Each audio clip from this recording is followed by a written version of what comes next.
Somewhere not far from wherever you are lying tonight, there is water. In a glass by the bed, perhaps, or in the pipes inside the walls, or held quietly in the cells of your own body as you breathe and settle. Water is the ordinary thing, the thing we hardly notice, and yet if you followed it far enough, downhill and out to sea and then straight down, past the last of the light and into the cold, you would arrive at the largest place that living things have ever made their home. Most of that place is dark. Most of it is only a few degrees above freezing. Most of it lies under a weight of water so great that it would fold a steel hull like paper.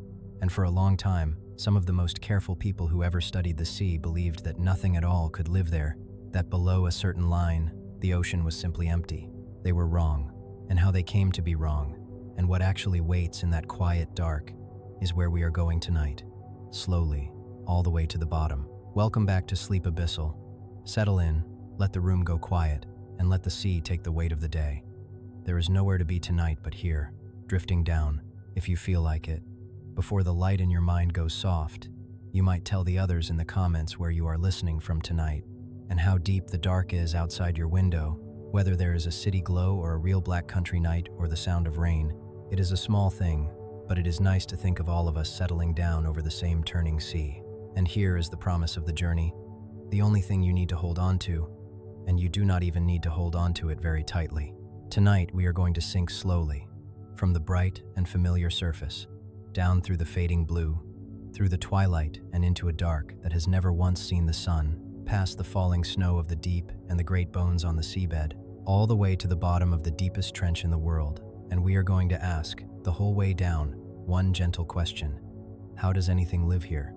That is all. There is no hurry, and nothing frightening is coming. Let us begin at the top, where the water is still warm and full of light. The sea begins, from our side of it, as a surface. That is how we meet it, as a bright, moving skin, a thing of glare and foam, and the smell of salt. A horizon, standing on a shore at the end of a long day, watching the light break and scatter across the top of the water. It is almost impossible to feel the true size of what lies beneath. We see the sea the way we might see the outside of a house at night, one lit window, and behind it, rooms and rooms and rooms that we cannot see into at all. The ocean covers a little more than 7/10 of the planet. That figure is easy to say and hard to feel. It means that most of the surface of our world is water, and it means something stranger still when you remember that the sea has depth as well as width. The land we live on is a thin habitat. It is the ground and a little way into the soil and a certain height of air, and that is nearly all of it. The sea is not like that. The sea is deep, and life is spread all through it, top to bottom, so that when you add up all the space in which living things can exist on Earth, the great majority of it is not the sunny world we know at all. It is deep water, and it is dark. The average depth of the ocean is somewhere around 3,700 meters. Think of that not as a number, but as a fall. If you could stand at the surface and drop a stone and follow it, you would go down for the height of many mountains stacked one on another before you reached an ordinary, average patch of the seabed, and the deepest places go far past that again, down to nearly 11,000 meters, more than 10 kilometers of water pressing down between the surface and the floor. We have walked on the moon. We have sent cameras to the surface of Mars and mapped its plains and its dry canyons in fine detail. And yet we have better maps of those distant places, in some ways, than of our own sea floor, most of which no human eye has ever looked at directly and never will. It is not that the deep sea is far away. It is closer than the nearest city, straight down. It is that it is difficult to reach, and dark, and enormous, and until quite recently we had almost no way of knowing what was there.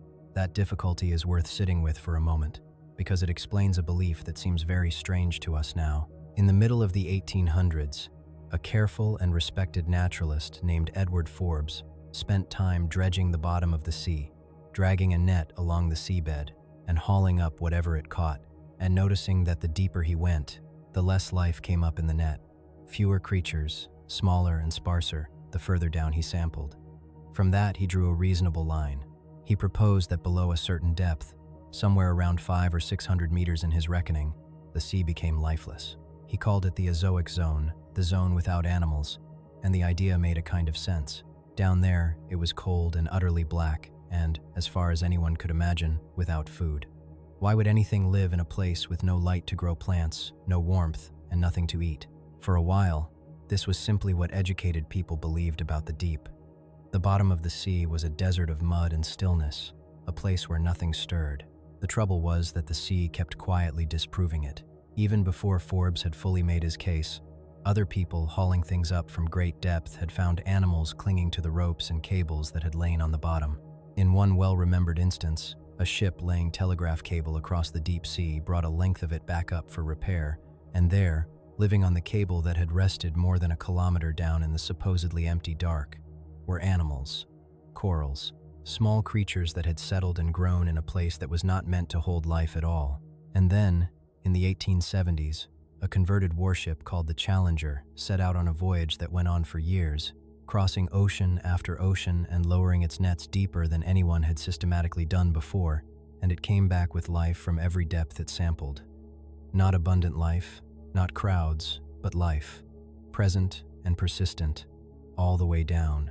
It is worth staying with that voyage a little longer, because it is the moment when the deep sea stopped being a matter of opinion and became a matter of evidence, and because the doing of it was so extraordinarily patient.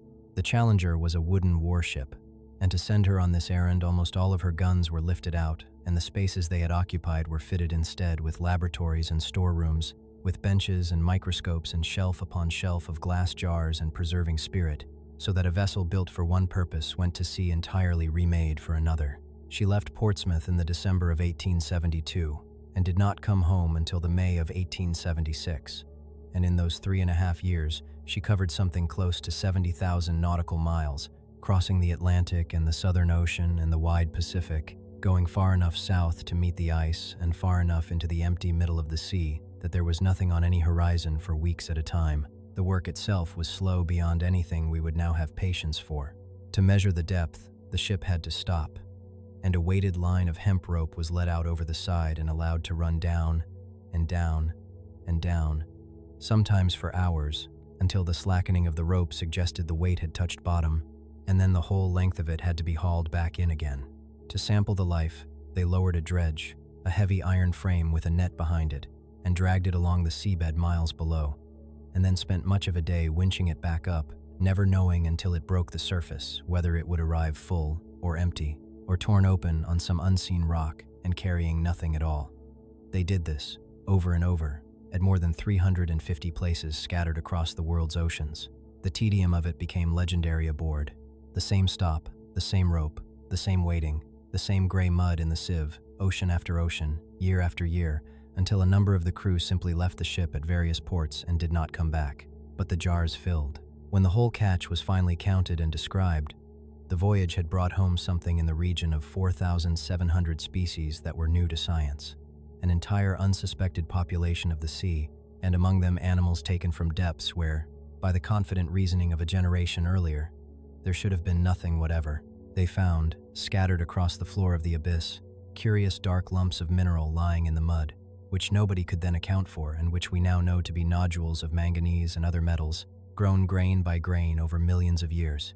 And somewhere in the western Pacific, out near the Mariana Islands, they let down their sounding line and it ran and kept on running, and recorded a depth greater than any yet measured by anyone, more than 8,000 meters of water beneath the hull, in a trench whose deepest hollow carries the ship's name to this day.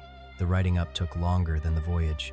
The full report of what the Challenger found ran, in the end, to some 50 volumes, and its publication went on for the better part of 20 years, long after the ship herself had been retired, with one of the naturalists devoting the greater part of his working life to seeing it finished. It is the foundation on which the science of the sea was built, and nearly all of it came from that one patient method, repeated to the point of monotony. Stop the ship, let down the rope, wait, haul it back, look at what came up. And Forbes, it should be said, was not foolish. His dredge was a poor instrument for deep work, losing much of its catch on the way up through all that water, and the trend he had noticed was perfectly real, since there truly is less life in a given volume of water the deeper you go. His mistake was only to carry a real line onward past the end of the evidence, to draw it downward until it touched zero, and to assume that thinning must eventually mean absence. The sea, patiently, over the following decades, declined to reach zero. Wherever anyone put down a net, at whatever depth, something came back up in it. The azoic hypothesis, The idea of a dead deep quietly died instead. The sea was inhabited everywhere. The only question left was the one we are asking tonight, and it turned out to be a much richer question than anyone expected. Not whether anything lived down there, but how. To answer it, we have to go down slowly, the way the water itself changes slowly. And the first thing to understand is the light, because everything follows from the light. Right at the top, in the first few meters, the sea is as bright as the day above it. This is the sunlit layer, the part of the ocean we swim in and sail over and photograph. The blue that holds the coral reefs and the great schools of fish and the whales rising to breathe. Scientists call it the epipelagic zone, the upper open sea, and it reaches down to about 200 meters. It is a thin band, only about the first 200 meters out of 11,000. But almost everything we picture, when we picture the ocean, happens inside it, because this is the only part where there is enough light for plants to live. Not plants as we know them on land, for the most part, but drifting single cells, the phytoplankton, floating in their countless billions near the surface, and doing there exactly what the grass and the forests do on land. They take sunlight and water and the carbon in the sea, and they build living tissue out of it. They are the pastures of the ocean, invisible and vast, and they are the beginning of nearly all the food in the sea. Everything that follows, all the way down to the bottom of the deepest trench, depends in the end on this thin, sunlit skin and the falling remains of what grows in it. Hold that thought gently as we descend, because it is the thread that ties the whole dark deep back to the light. The animals in the blackness that will never see the sun are still, in a quiet way, living on sunlight. It just has to fall to them first. It is easy to underestimate them, because they are invisible from a boat. You can sail for a week across water that looks like nothing but water, and be passing the whole time over a living pasture as productive, in its way, as any grassland. Some of these drifting cells build themselves delicate shells of glass, fine as frost, in shapes of extraordinary geometry. Others grow tiny plates of chalk around themselves, and when they die, those plates settle out and sink, and enough of them, over enough millions of years, become the white cliffs and pale stone that some of us have walked past on land without ever thinking that we were looking at the sea's own fallen dead. Together, these small drifting cells are thought to produce something close to half of all the oxygen in the air, so that roughly every other breath you draw, lying here tonight, has come not from any forest but from the sunlit skin of the ocean. They are grazed, in turn, by animals only a little larger, the small drifting shrimp-like copepods and their countless relatives, which are among the most numerous animals of any kind on the planet, and which are eaten by things larger again, and so on upward and outward, through the whole intricate web of the sea. And all of it is seasonal, in the way that a meadow is seasonal. When the light strengthens and the water carries the right nourishment, the tiny plants multiply until the sea itself changes color, turning milky, or a pale green, or a chalky turquoise, in swirls and streamers hundreds of miles across, that can be seen from far above the earth, great slow blooms flowering and fading across the surface of the world. That is the engine. That is where the food is made. Everything else, all the way down to the bottom of the deepest trench, is living on the surplus. But the light does not last. Even in the clearest water, the sun does not reach far, and it does not fade evenly. Color goes first, and it goes in a particular order. Red is the first to disappear, absorbed by the water within the first 10 or 15 meters, so that a diver who cuts a hand at that depth sees the blood run out, not red, but a dull green, the water having simply erased the color from the light before it can reach the eye. Then orange goes, and yellow, and the world narrows toward blue, because blue light travels furthest through seawater before it too is swallowed. Down and down through the upper sea, everything takes on that single deepening blue, and then the blue itself begins to thin and darken, and by 200 meters the bright familiar sea is behind and below you, and you cross a threshold into a place with a beautiful old name. The Twilight Zone, the mesopelagic, runs from about 200 meters down to around 1,000. It is called twilight because that is exactly what it is like, a long, endless dusk. There is still light here, but only just, and only from directly above, a faint and colorless glow filtering down from the surface, dimming with every meter. It is enough to see by, if your eyes are made for it, but far too little for any plant to grow. So this is the first great change in the sea. The pastures are gone.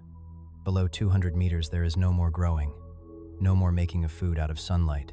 Everything alive down here must either eat something that came from above, or eat something that ate something that came from above, or, as we will find much deeper, learn a different trick entirely. The Twilight Zone is where the sea stops making its own food and starts, instead, living on what falls and what rises. And a great deal rises.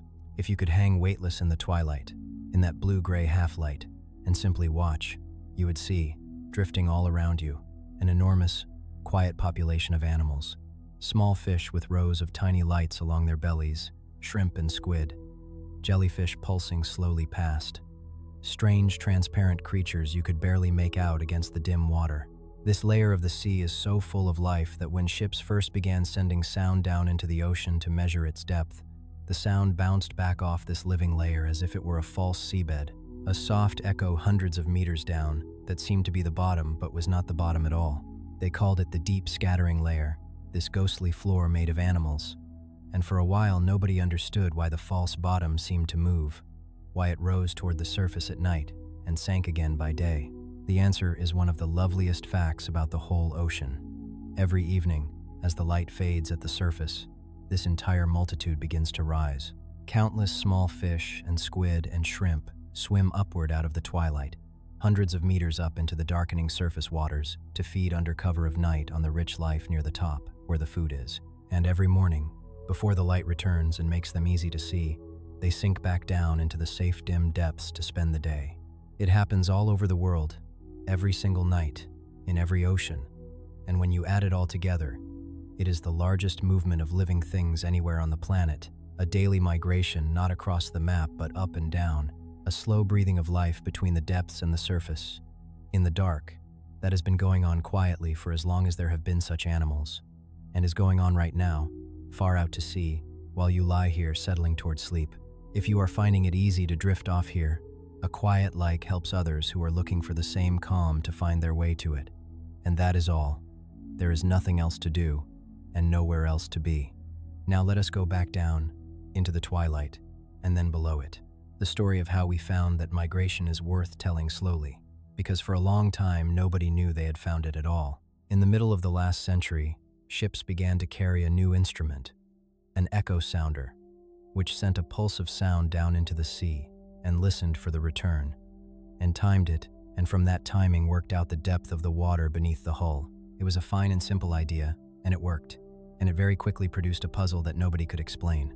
All over the world, ships crossing deep water began to record a bottom that was not the bottom. The instrument would report a firm, clear return at 200 or 300 meters, a distinct surface reflecting the sound back, in places where the chart said the true seabed lay thousands of meters further down. Sometimes the machine drew both, the real floor far below and this other floor hanging in the middle of the water, a second seabed suspended in the sea. They called it the phantom bottom, and it behaved in a way no seabed should. It moved. Ships that watched it through a whole day and night found that as the evening came on, the false bottom began to rise, drifting upward through the water hour by hour until it was close beneath the surface, and that before the dawn it sank away again into the depths, always retreating from the light. It was reported from ocean after ocean, in every part of the world, always at roughly the same depths, always rising at dusk and sinking at daybreak. Something enormous and unaccounted for was lying beneath the ships of the world, hundreds of meters down, and nobody could say what it was. The answer came from putting nets down into it at night and seeing what was there. And what was there was animals, in numbers hard to take in. The false bottom was not a surface at all.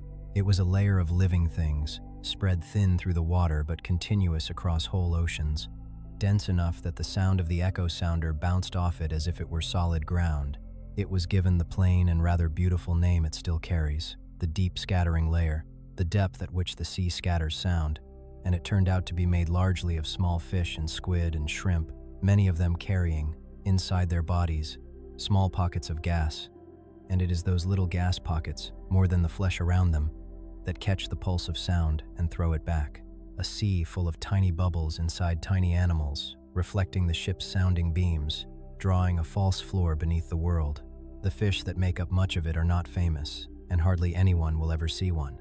There are the lanternfish, small and slender and silvery, so named for the rows of little lights set along their flanks and bellies.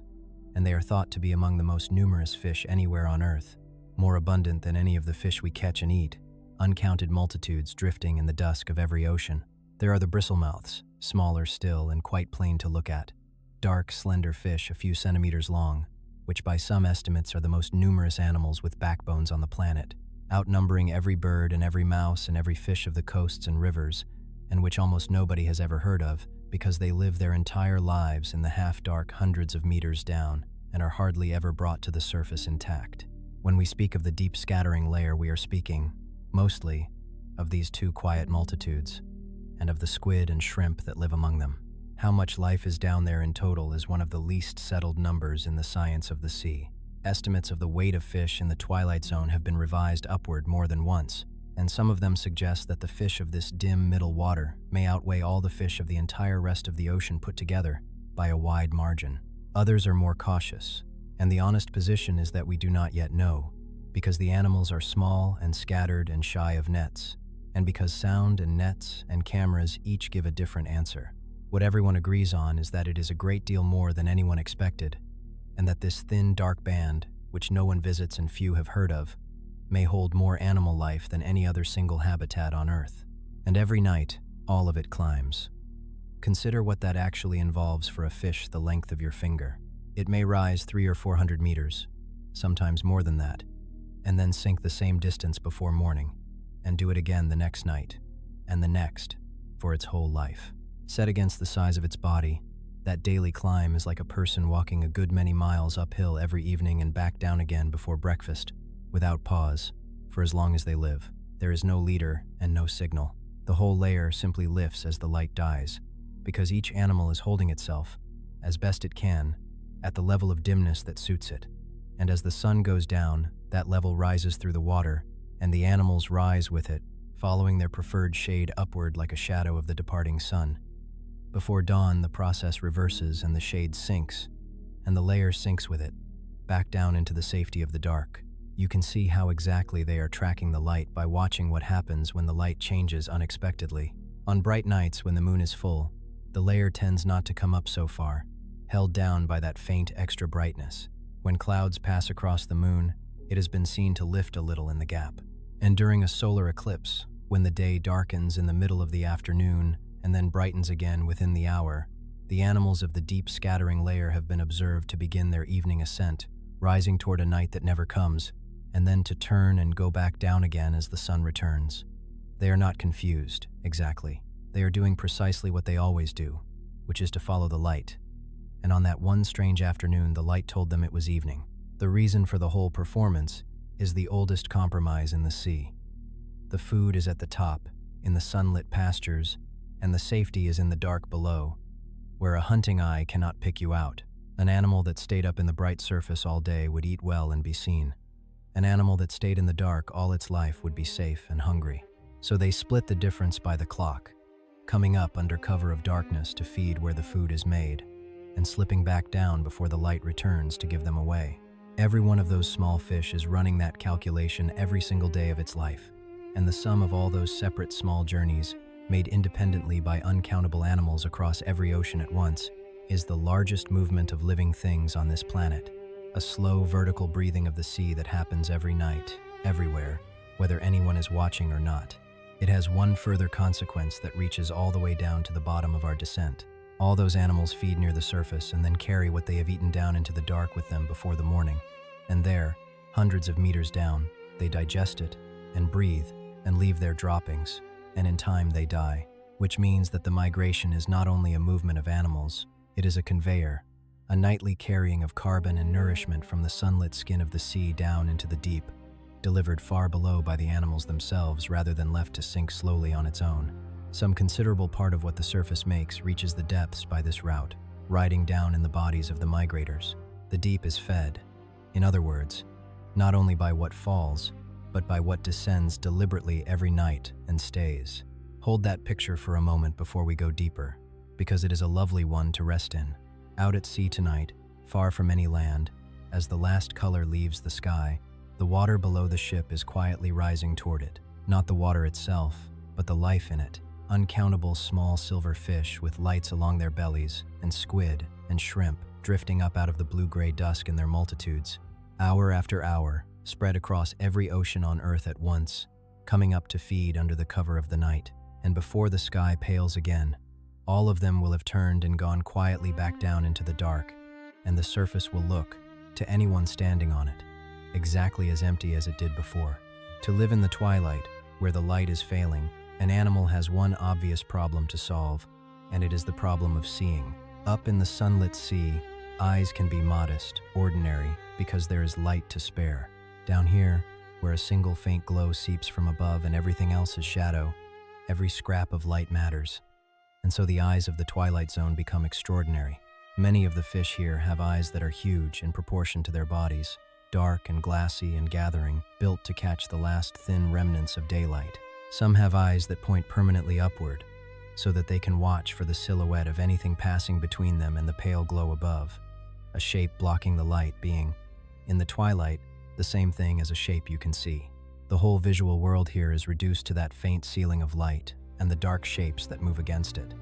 And the animals are built precisely for that world and no other. The engineering inside those eyes is worth dwelling on, because it is some of the finest work life has done anywhere.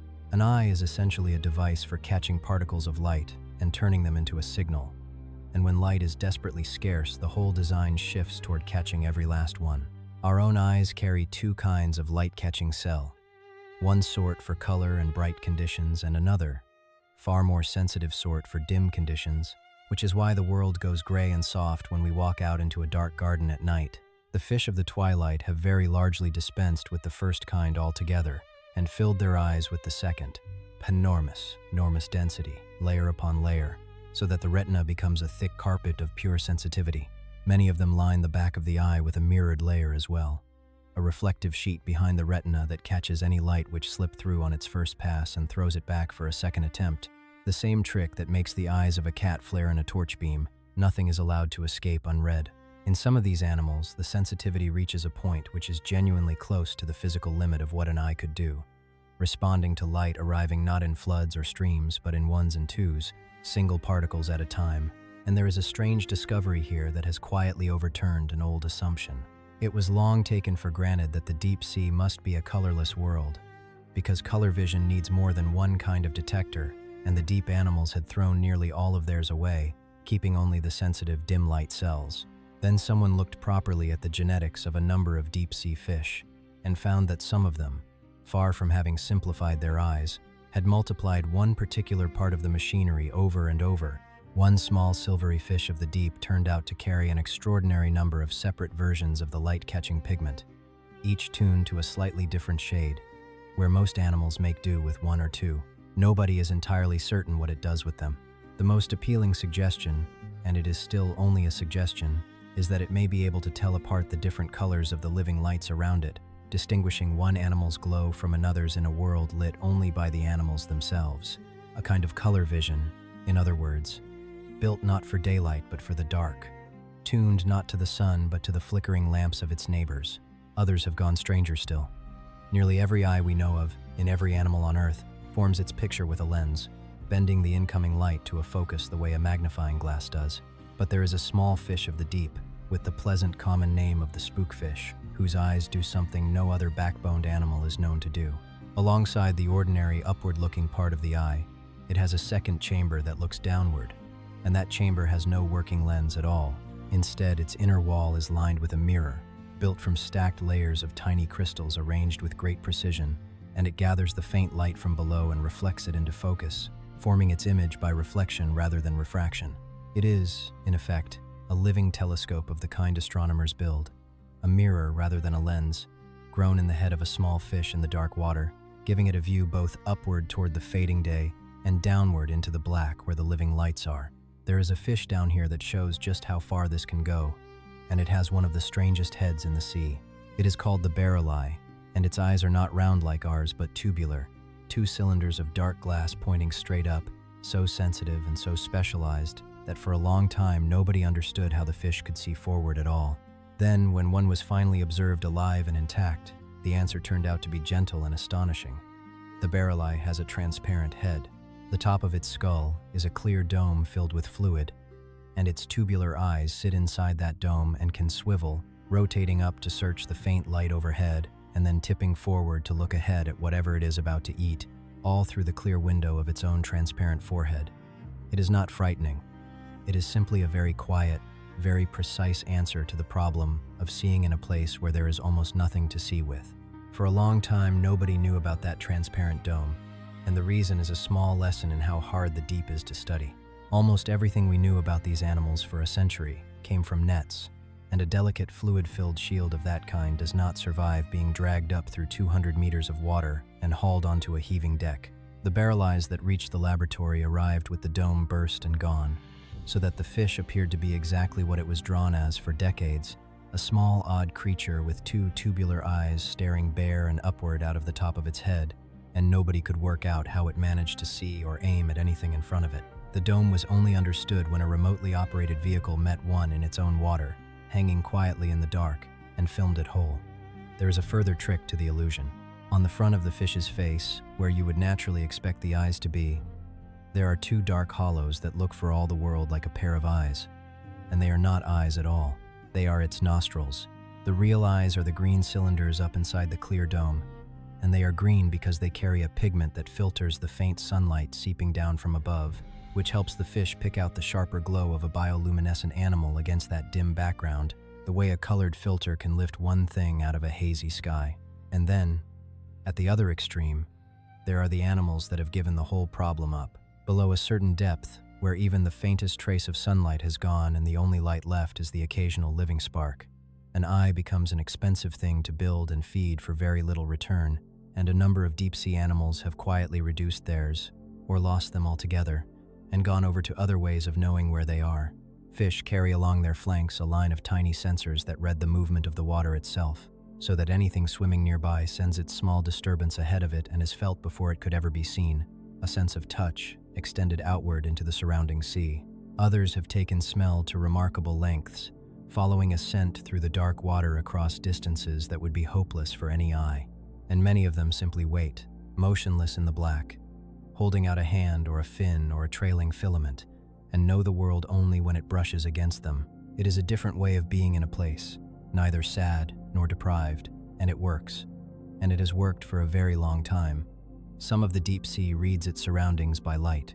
The rest of it listens and feels and waits. Below the twilight, deeper still, the last of the sunlight finally gives out. Somewhere around 1,000 meters down, the faint glow from above fades to nothing at all, and the sea enters a darkness that is complete and permanent, a darkness that has never in all the history of the world been touched by a single ray of sunlight. This is the midnight zone, the bathypelagic, the true deep, and it reaches down from about 1,000 meters to around 4,000, a band of black water 3 kilometers thick, colder than the twilight, emptier, and far larger than all the sunlit and twilight seas above it put together. Most of the living space in the ocean, and therefore most of the living space on the whole planet, is right here, in this cold, black, still, and almost foodless dark. And it is not empty. That is the wonder of it. In a place with no light to see by, and it would seem, no food to speak of, there is life, patient and sparse and beautifully strange, and to survive here, it has had to solve the problem of the darkness in a way that no land animal ever needed to. Take a moment to feel the size of this place, because nothing on land prepares you for it. The midnight zone is a layer of water 3 kilometers thick, wrapped around the entire planet, present beneath every ocean, unbroken except where the seabed rises to meet it. Add up the volume of it, and you are looking at the largest single living space there is, larger than every forest and grassland and desert and mountain range and shallow sea combined, larger by so much that all the habitats we know from the surface of the world become a rounding error beside it. This is the normal condition of life on Earth. What we think of as the ordinary world, the lit and warm and airy part, is the exception, a bright rim around the edge of something vastly larger, colder and darker and quieter, which has been going on exactly like this, without day or season, for a very long time. And everything about the animals here has been shaped by one central fact, which is that food arrives rarely and in small amounts. When food is scarce, every part of the body has to justify its cost, and so the animals of the midnight zone are built, above all, cheaply. They are mostly small, a few centimeters for the most part, far smaller than the drawings in old books ever suggested. Their flesh tends to be soft and watery rather than firm and muscular, since muscle is expensive to build and expensive to keep. Their bones are often thin and poorly hardened, their skeletons reduced to the minimum that will hold the shape together. Even their movement is economical. Most of them do not chase anything. They hang, or drift, or move with slow, unhurried beats, waiting for the world to come to them, spending as close to nothing as a living body can spend. Their colors have been shaped by the darkness too, and in two directions at once. A great many deep animals are red, a deep uniform crimson, and at first that seems a strange choice for a creature trying not to be noticed. But remember what happened to the colors on our way down. Red light vanished in the first few meters of the sea and never reappeared. So there is no red light at all down here for a red body to reflect. An animal colored red in the midnight zone is not red to anything looking at it. It is simply black, invisible, wearing a color that cannot be seen. And this is why so many of the shrimp and jellyfish of the deep are that quiet, beautiful crimson which only our own lights, arriving where no light belongs, ever reveal. The other direction is blackness itself, taken to an extreme that we have only recently measured.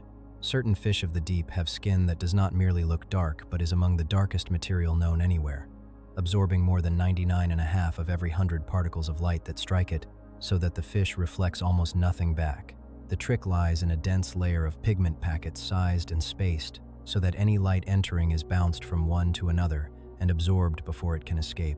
The practical effect, in a place where the only light comes from the animals themselves, is that such a fish can be swum right past by something carrying a lamp and still not be seen, because there is nothing for the lamp to catch. It appears not as a shape, but as a hole in the water, an absence where a body ought to be. Photographs of them are oddly difficult to make sense of, since the camera records a silhouette with no surface and no detail, a fish-shaped piece of nothing. Scarcity has shaped their eating too. When you may go weeks between meals and cannot know when the next one will drift past, it is not enough to be able to eat what is convenient. You must be able to eat, if at all possible, whatever you meet, whatever its size. And so many of the fish here carry mouths that seem far too large for them, with jaws that unhinge and swing wide, and stomachs that stretch to hold something bigger than the animal that swallowed it. There is a fish of the deep whose mouth and throat make up most of its length, opening like a loose bag to engulf whatever it encounters, its slender tail trailing behind. There is another, a plain, dark fish of no great size, which has been found with a meal inside it several times its own length, distended almost past recognition around a swallowed prize it may have taken days to work through. These are not creatures of appetite. They are creatures of opportunity, built by a world where the chance may not come again for a long while, and where letting one pass is the more serious risk. And the same scarcity creates the deepest difficulty of all, one that has nothing to do with eating. In a space this vast, this dark, and this thinly populated, how does any animal ever find another of its own kind? Not a meal, but a mate.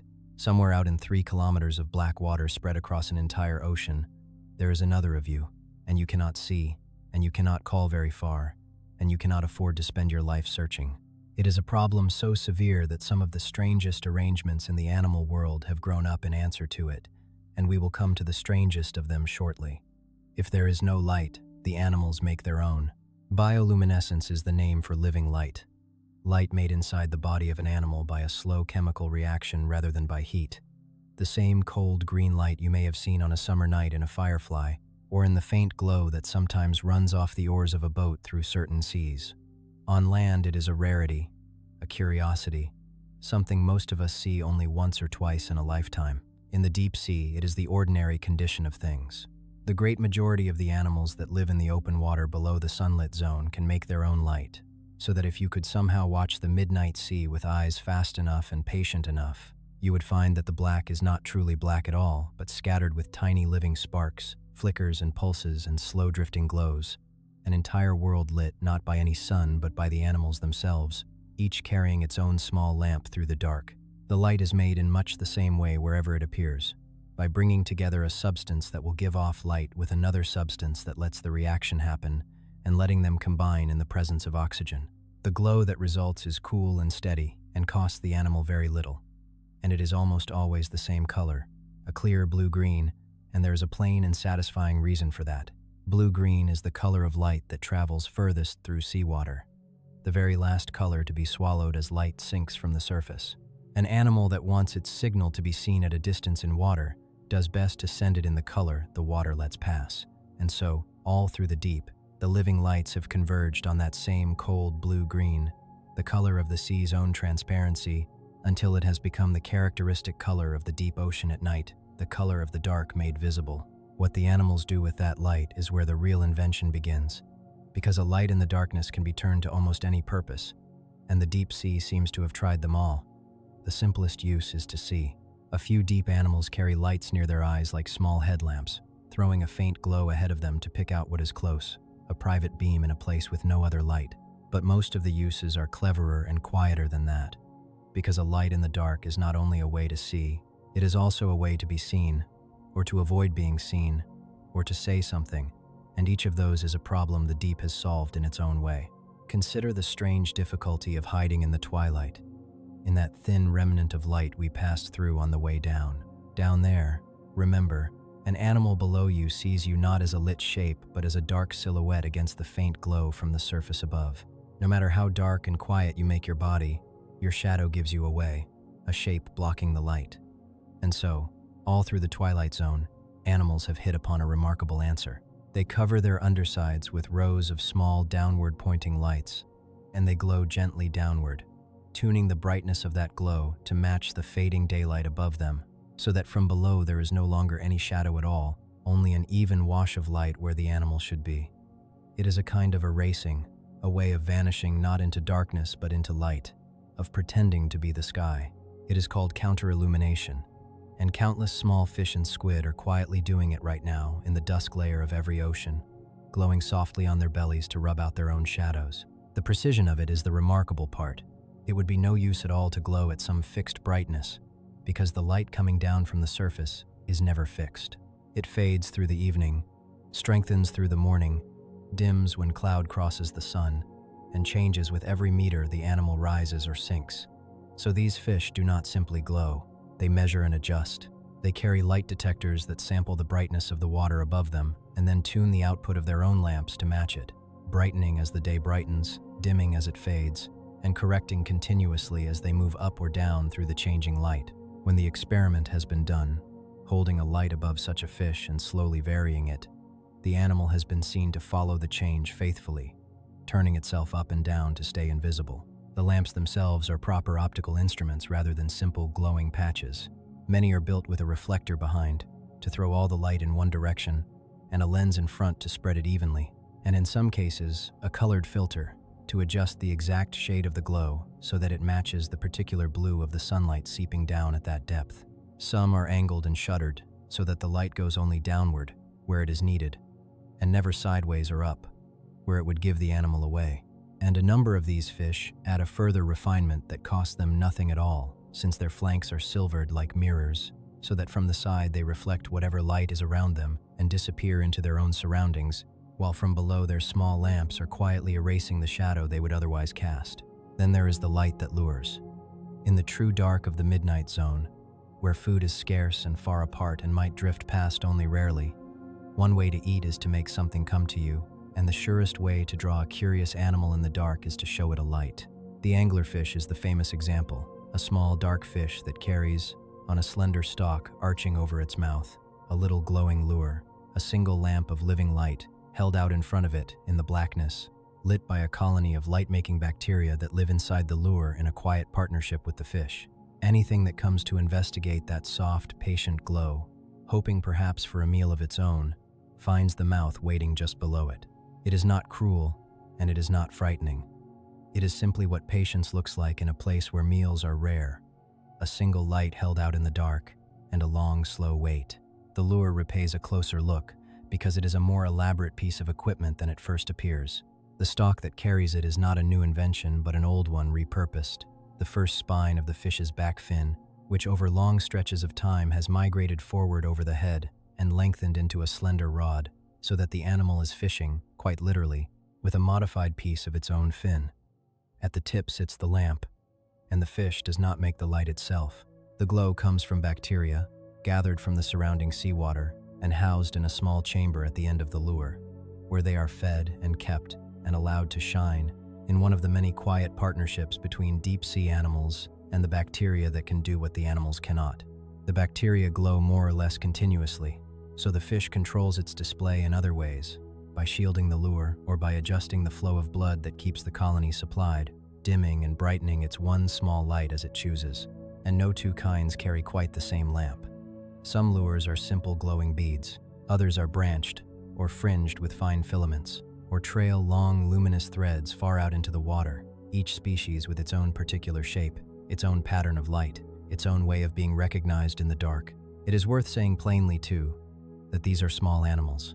The pictures that made them famous were mostly taken of specimens laid on a laboratory bench with a camera close in, which lends them a scale they do not have. Most of the anglerfishes of the deep would sit comfortably in a cupped hand, some of them no longer than a thumb, and the largest are still modest by the standards of the fish we eat. What they have is not size but patience, and one small light. The strangest thing about them, though, is not the lure at all. It is the answer they have found to that great difficulty of the midnight zone, the difficulty of two animals finding one another in 3 kilometers of empty black water.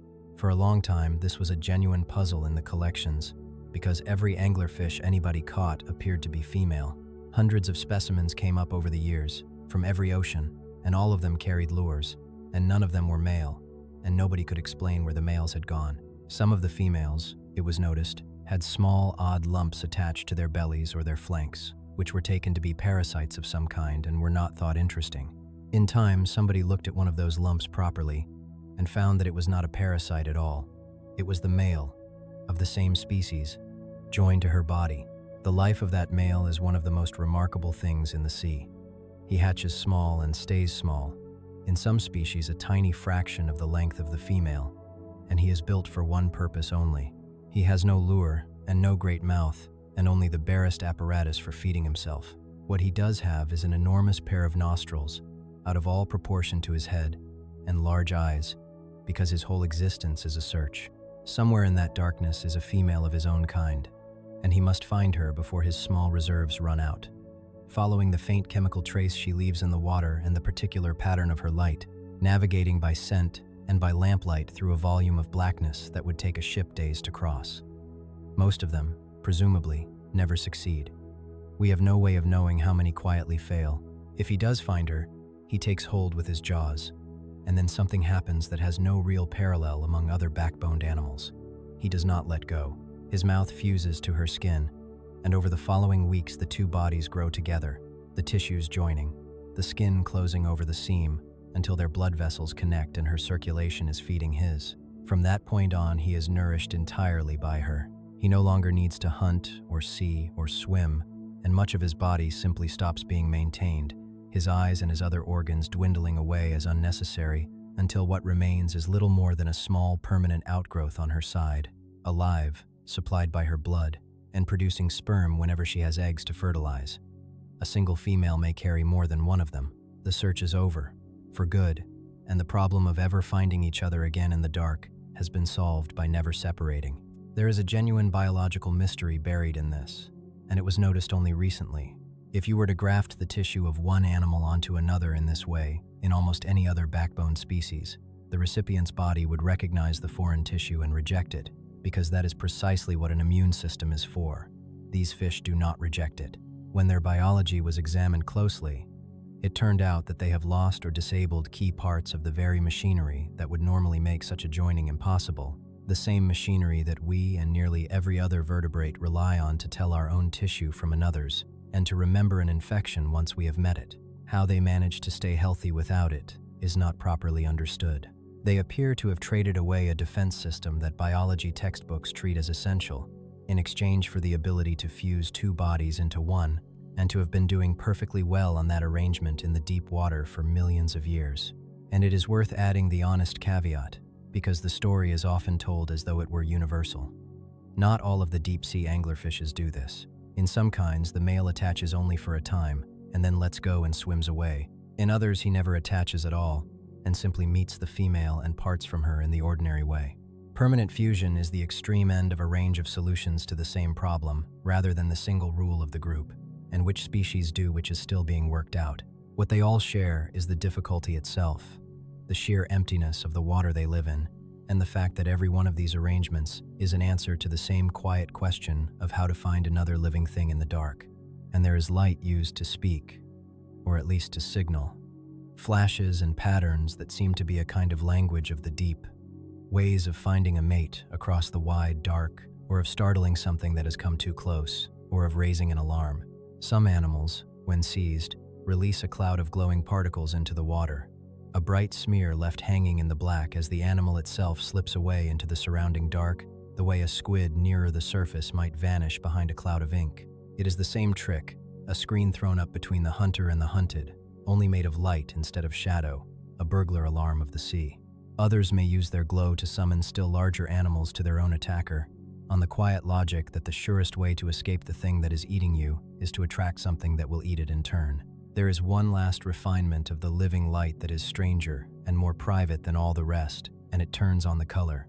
Nearly all the light in the deep is blue-green, and nearly all the eyes in the deep are tuned to see blue-green, and that means that a blue-green light, however useful, is also a public thing, visible to everyone in range, friend and hunter alike.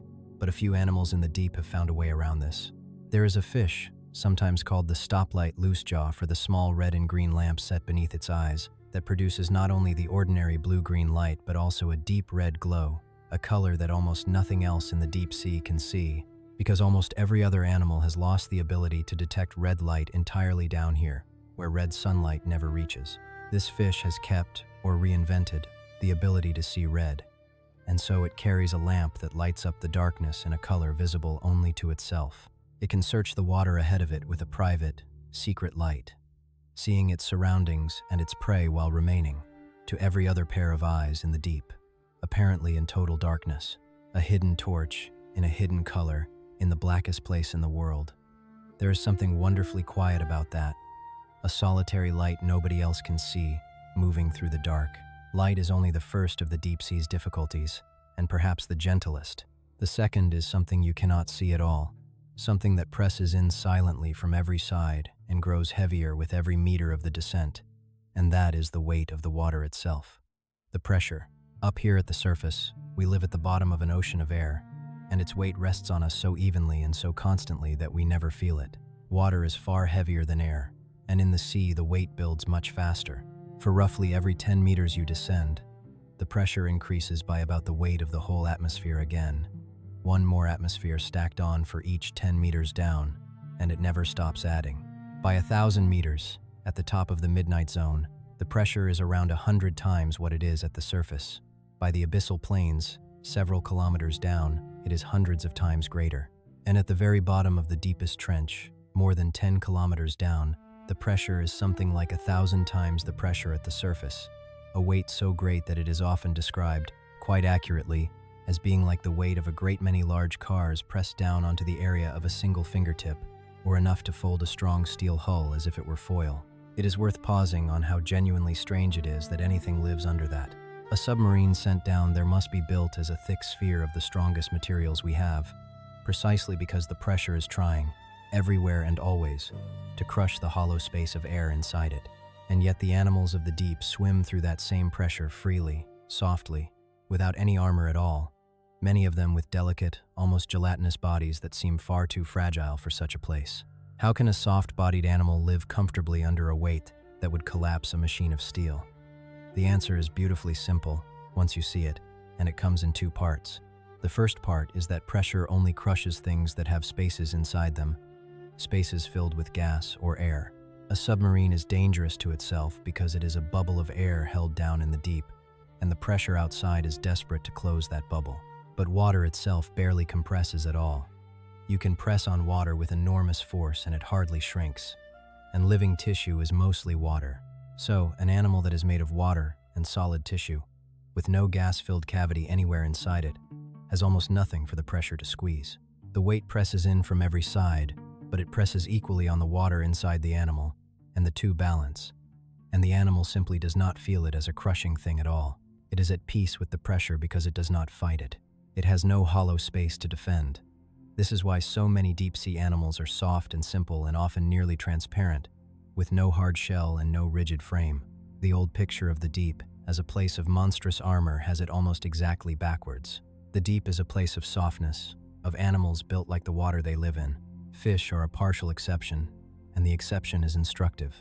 Many fish nearer the surface carry a swim bladder, a small internal sac of gas that they use to control whether they float or sink. And a gas-filled sac is exactly the kind of space that pressure loves to collapse. A fish built for shallow water, brought quickly to the deep, would find that bladder crushed. And so the fish that live in the deep have quietly dealt with the problem. Some have lost the gas-filled swim bladder altogether, doing without it and simply being built to match the density of the water around them. Others have kept a bladder but filled it not with gas but with fatty oils or waxes, substances that do not compress the way gas does, so that the bladder gives them their buoyancy without giving the pressure anything to crush. Everywhere you look in the deep, the same principle is at work. Get rid of the air. Fill every space with something that does not care about pressure. Become, as much as possible, a creature of pure water and oil and flesh.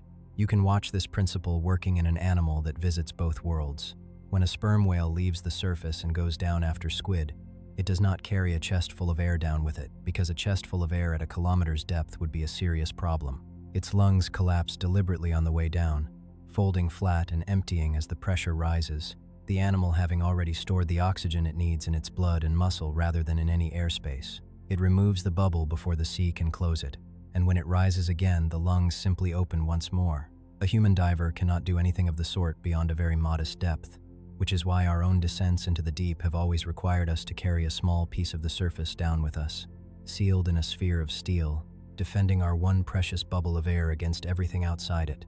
There is one further complication that living tissue has had to answer, and it concerns the fine structure of the cell. Every cell is wrapped in a membrane built of fatty molecules, and that membrane has to stay at exactly the right consistency, fluid enough to let things move through and rearrange, firm enough to hold together. Cold makes such a membrane stiffen, rather as butter stiffens in a fridge, and pressure stiffens it further still, pressing the molecules closer than they should be.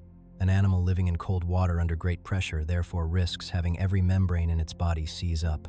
The answer has been to build those membranes out of more flexible fats, molecules with kinks in them that refuse to pack tightly, so that the natural looseness of the material offsets the stiffening effect of the cold and the weight of the sea.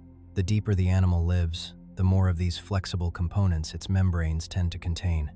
It is the same story as the protective molecule, told at a different scale. Life has not escaped the pressure. It has adjusted its own materials, ingredient by ingredient, until the pressure became simply the conditions in which it works. But there is a second, subtler part to the problem, and this one reaches all the way down into the smallest machinery of life, into the individual molecules from which every living thing is built. Pressure does not only threaten hollow spaces, it also, quietly and invisibly, pushes on the delicate folded shapes of the proteins that do nearly all the work inside every cell.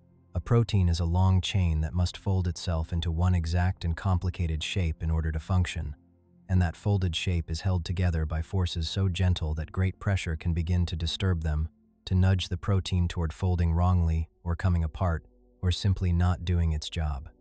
A cell full of proteins that cannot hold their shape is a cell that cannot work. And so, in principle, pressure alone should make the deep sea uninhabitable at the level of the cell, quite apart from any crushing of bladders or bones. Life has answered this too, and the answer is a small molecule, present in the bodies of deep-sea animals in ever greater amounts the deeper you go. Its name is a mouthful, trimethylamine N-oxide, but you do not need the name, only the idea. It is one of a family of substances that act, in effect, as protectors of shape. They dissolve through the watery inside of the cell, and they gather around the delicate proteins and they steady them, holding them gently in their proper folded form against the pushing of the pressure, propping the machinery of life so that it keeps running, even under a weight that should have jammed it. And here is the quietly astonishing part, the part that scientists noticed when they measured many different deep-sea fish from many different depths. The amount of this protective molecule in a fish's body rises steadily and predictably with the depth at which it lives. The deeper the fish, the more of it they carry. It is as though each species tops up its dose of the shape protector according to how much pressure it must endure. A little more for every kilometer down, a molecular ballast taken on in exact proportion to the deep. The fish of the abyss are, in a sense, pickled in the very substance that lets them live there, and that steady, rising line, more of the protector for every added kilometer of depth, is going to matter enormously at the very end of our descent, because it turns out to hold a secret, and the secret is a limit. But we are a long way from the bottom yet, and there is no hurry at all. Let us feel the next great change of the deep, the one that slows everything down. The cold. At the surface, the sea takes its temperature from the sun and the seasons and the place, warm in the tropics, cold near the poles, changing through the year. But that warmth is only skin deep. Go down through the sunlit layer and the twilight, and somewhere along the way you pass through a zone where the temperature falls away quite sharply, and below it, in the great dark volume of the deep, the sea settles into a cold that is nearly the same everywhere in the world and nearly the same all year round. Down in the midnight zone and below, in most of the ocean, the water sits at only a few degrees above freezing, somewhere close to the temperature inside a refrigerator, cold and dark and unchanging, whether the sea above is a warm tropical blue or a gray northern swell. The deep sea has almost no weather and almost no seasons. It is one long, cold, quiet night that never ends. Cold, for a living thing, means slowness. Nearly all the chemistry of life runs faster when it is warm and slower when it is cold. And an animal living permanently at a few degrees above freezing lives, in a sense, in slow motion. Its heart beats slowly. It digests slowly. It moves, much of the time, slowly, gliding or drifting rather than darting, spending as little energy as it can. And this slowness turns out to fit the deep perfectly, because the deep, as we are about to see in full, is a place with very little food. And where food is scarce, the wisest way to live is patiently, cheaply, without haste. The cold and the scarcity work together. The cold makes it possible to live on almost nothing, by slowing the body's needs until they are very small, and the scarcity makes that slowness necessary. One of the gentle consequences of all this slowness is that many deep-sea animals live for a very long time. When life runs slow, it can also run long. Growth that would take a shallow water animal a single season may take a deep one many years. There are creatures of the cold deep, and of the cold water more generally, that are thought to live for centuries, growing by the smallest increments, replacing themselves cell by cell across spans of time that make our own lives look brief and hurried. There are corals on the deep seabed, slow branching structures built up grain by grain, that are believed to be thousands of years old, older than cities, older than most of the things people have written down, standing in the cold dark and adding to themselves a hair's breadth at a time while empires rose and fell in the sunlit world far above. There is a kind of dignity in that unhurried longevity, a patience the deep seems to teach to everything that lives in it. Nothing down here is in a rush. There is time, and cold, and dark, and more time. It is, when you think of it in the right frame of mind, an almost restful way to exist. A life lived at the pace of settling silt, in a place where the light never comes and nothing ever hurries, and the water is always, gently, cold. There are animals in the cold deep whose lives run on a scale that is difficult to sit alongside our own. There is a large, slow-moving shark of the cold northern waters, often found at considerable depth, which grows at something like a centimeter a year and when scientists finally found a way to estimate its age, turned out to live for a very long time indeed, the largest individuals apparently being some hundreds of years old and not reaching maturity until they are past a century. A fish alive today in that cold water may have been swimming there, already grown, before the invention of the electric light. Many deep fish take decades to mature and lay few eggs, and grow so slowly that a single generation can span most of a human life. Nothing about that is a hardship for them. It is simply the pace at which a cold and thinly fed world runs, and they are fitted to it exactly, in no more hurry than the water around them. And yet even the slowest life must eat, and this brings us to the deepest puzzle of the deep, the one that made the old naturalists so sure that nothing could live down there. Where does the food come from? There is no sunlight below the twilight, so nothing grows. There are no plants, no pastures, none of the green making of food that feeds the sunlit world. Every animal in the vast dark of the deep, all through the enormous midnight zone and the abyss below it, is a consumer with nothing local to consume. So what do they live on? For most of the deep sea, most of the time, the answer drifts down slowly out of the darkness above, and it is one of the quietest and most beautiful phenomena in all the ocean. It is called marine snow. Far up in the sunlit layer, life is being lived and, constantly, being ended. The tiny drifting plants are eaten, or they die. The The small animals that graze on them leave droppings and cast off husks. Larger animals die and begin to come apart. Everywhere in the productive surface sea, small fragments of dead and discarded organic matter are continually being made, little flecks and crumbs and shreds of what was once alive. And, being slightly heavier than the water, they begin, gently, to sink.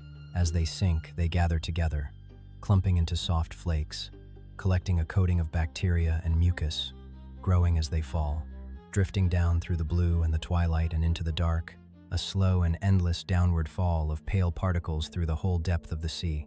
Seen in the beam of a submersible's light, it looks exactly like snow, a soft white flurry sinking silently through the black water, never settling, never stopping, falling day and night, year upon year.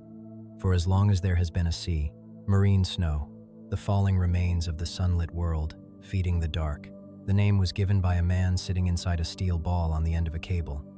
In the years before the war, when the first people to be lowered into the deep looked out through a small, thick window and tried to find words for what they were seeing, what was drifting past his light, endlessly, was not rain and not dust, but something soft and pale and slow, and snow was the obvious word for it, and the word has stayed.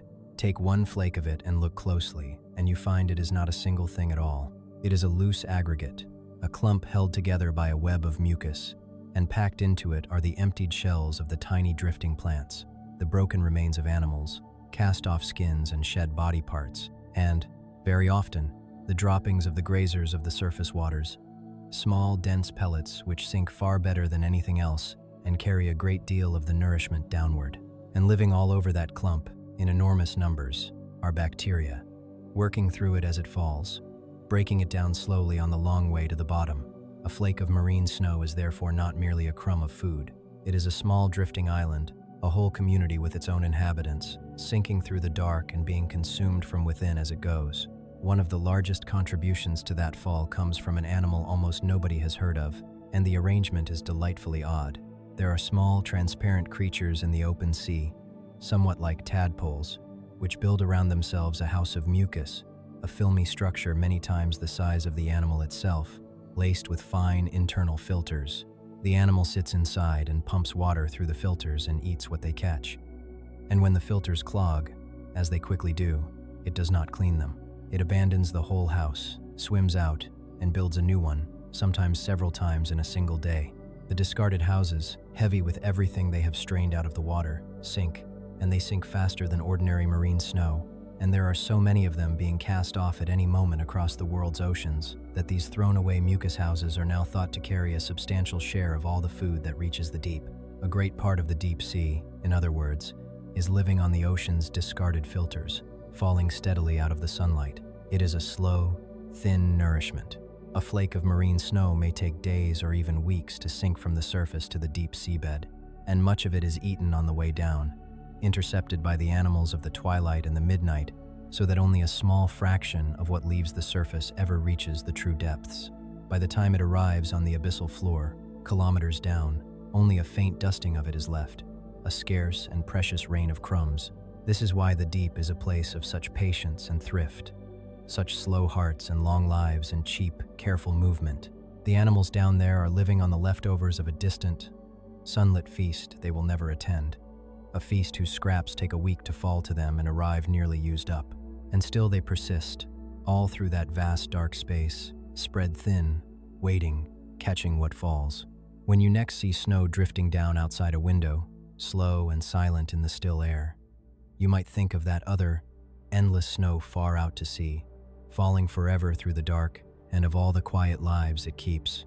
We know how thin that fall is because people have gone to the trouble of catching it. Out in deep water there are instruments moored for a year at a time, great funnels hanging in the dark with a carousel of bottles turning slowly beneath them, each bottle opening for a few weeks and then closing and giving way to the next, so that when the whole thing is finally hauled up there is a record, month by month, of everything that fell through that one patch of water for a year. What those bottles show is that the fall is faithful but meager, and that it is not even. It comes in pulses. When the surface blooms in the spring and the sunlit pastures thicken with life, that abundance eventually dies and sinks, and weeks or months later a soft green rain arrives in the deep, drifting down onto the seabed kilometers below, and settling there in a fine fluff that a camera can photograph lying on the mud, the animals of the abyss respond to it. They feed and grow, and in some places they breed, in a brief, slow season triggered by a spring they will never see, arriving late and faint and from above, like news from another country. And the totals are humbling. Of everything that grows in the sunlit surface, only a small fraction ever sinks past the Twilight Zone, because so much of it is eaten and re-eaten on the way. Of what does sink, less again survives the long fall through the midnight zone.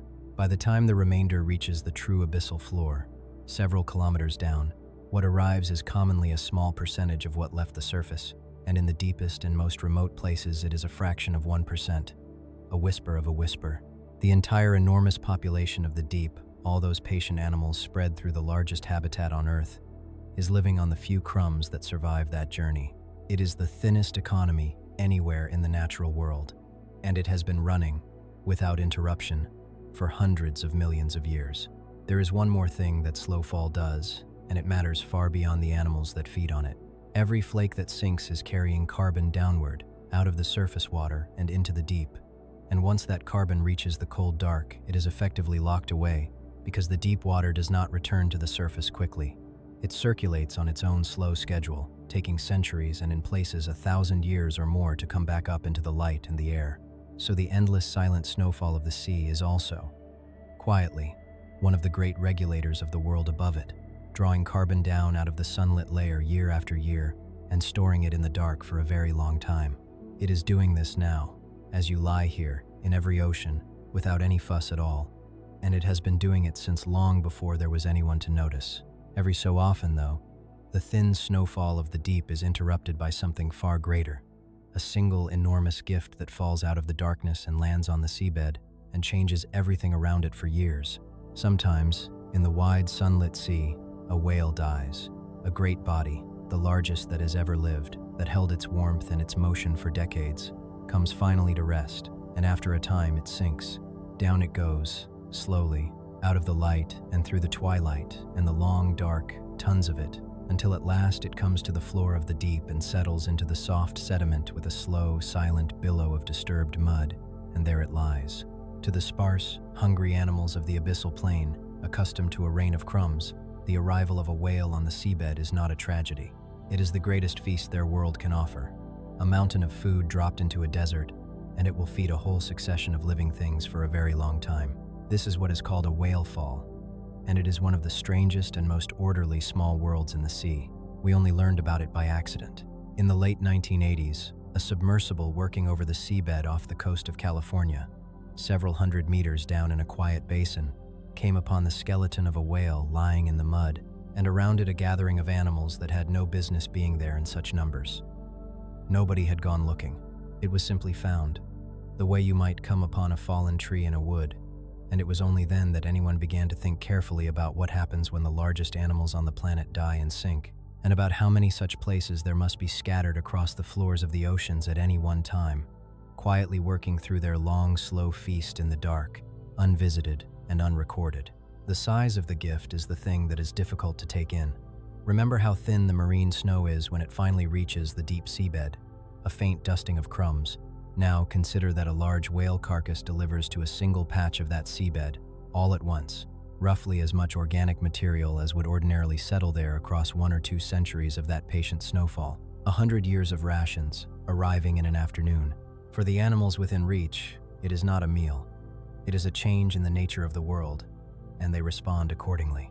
The feast comes in stages, and the stages follow one another in a reliable order, like acts in a very slow play. In the first stage, the arrival draws in the scavengers, the animals that can travel and smell a great meal from far off across the dark seabed. Eel-like hagfish arrive and burrow into the soft flesh. Deep-sea sharks that cruise the abyss looking for exactly such windfalls come and feed.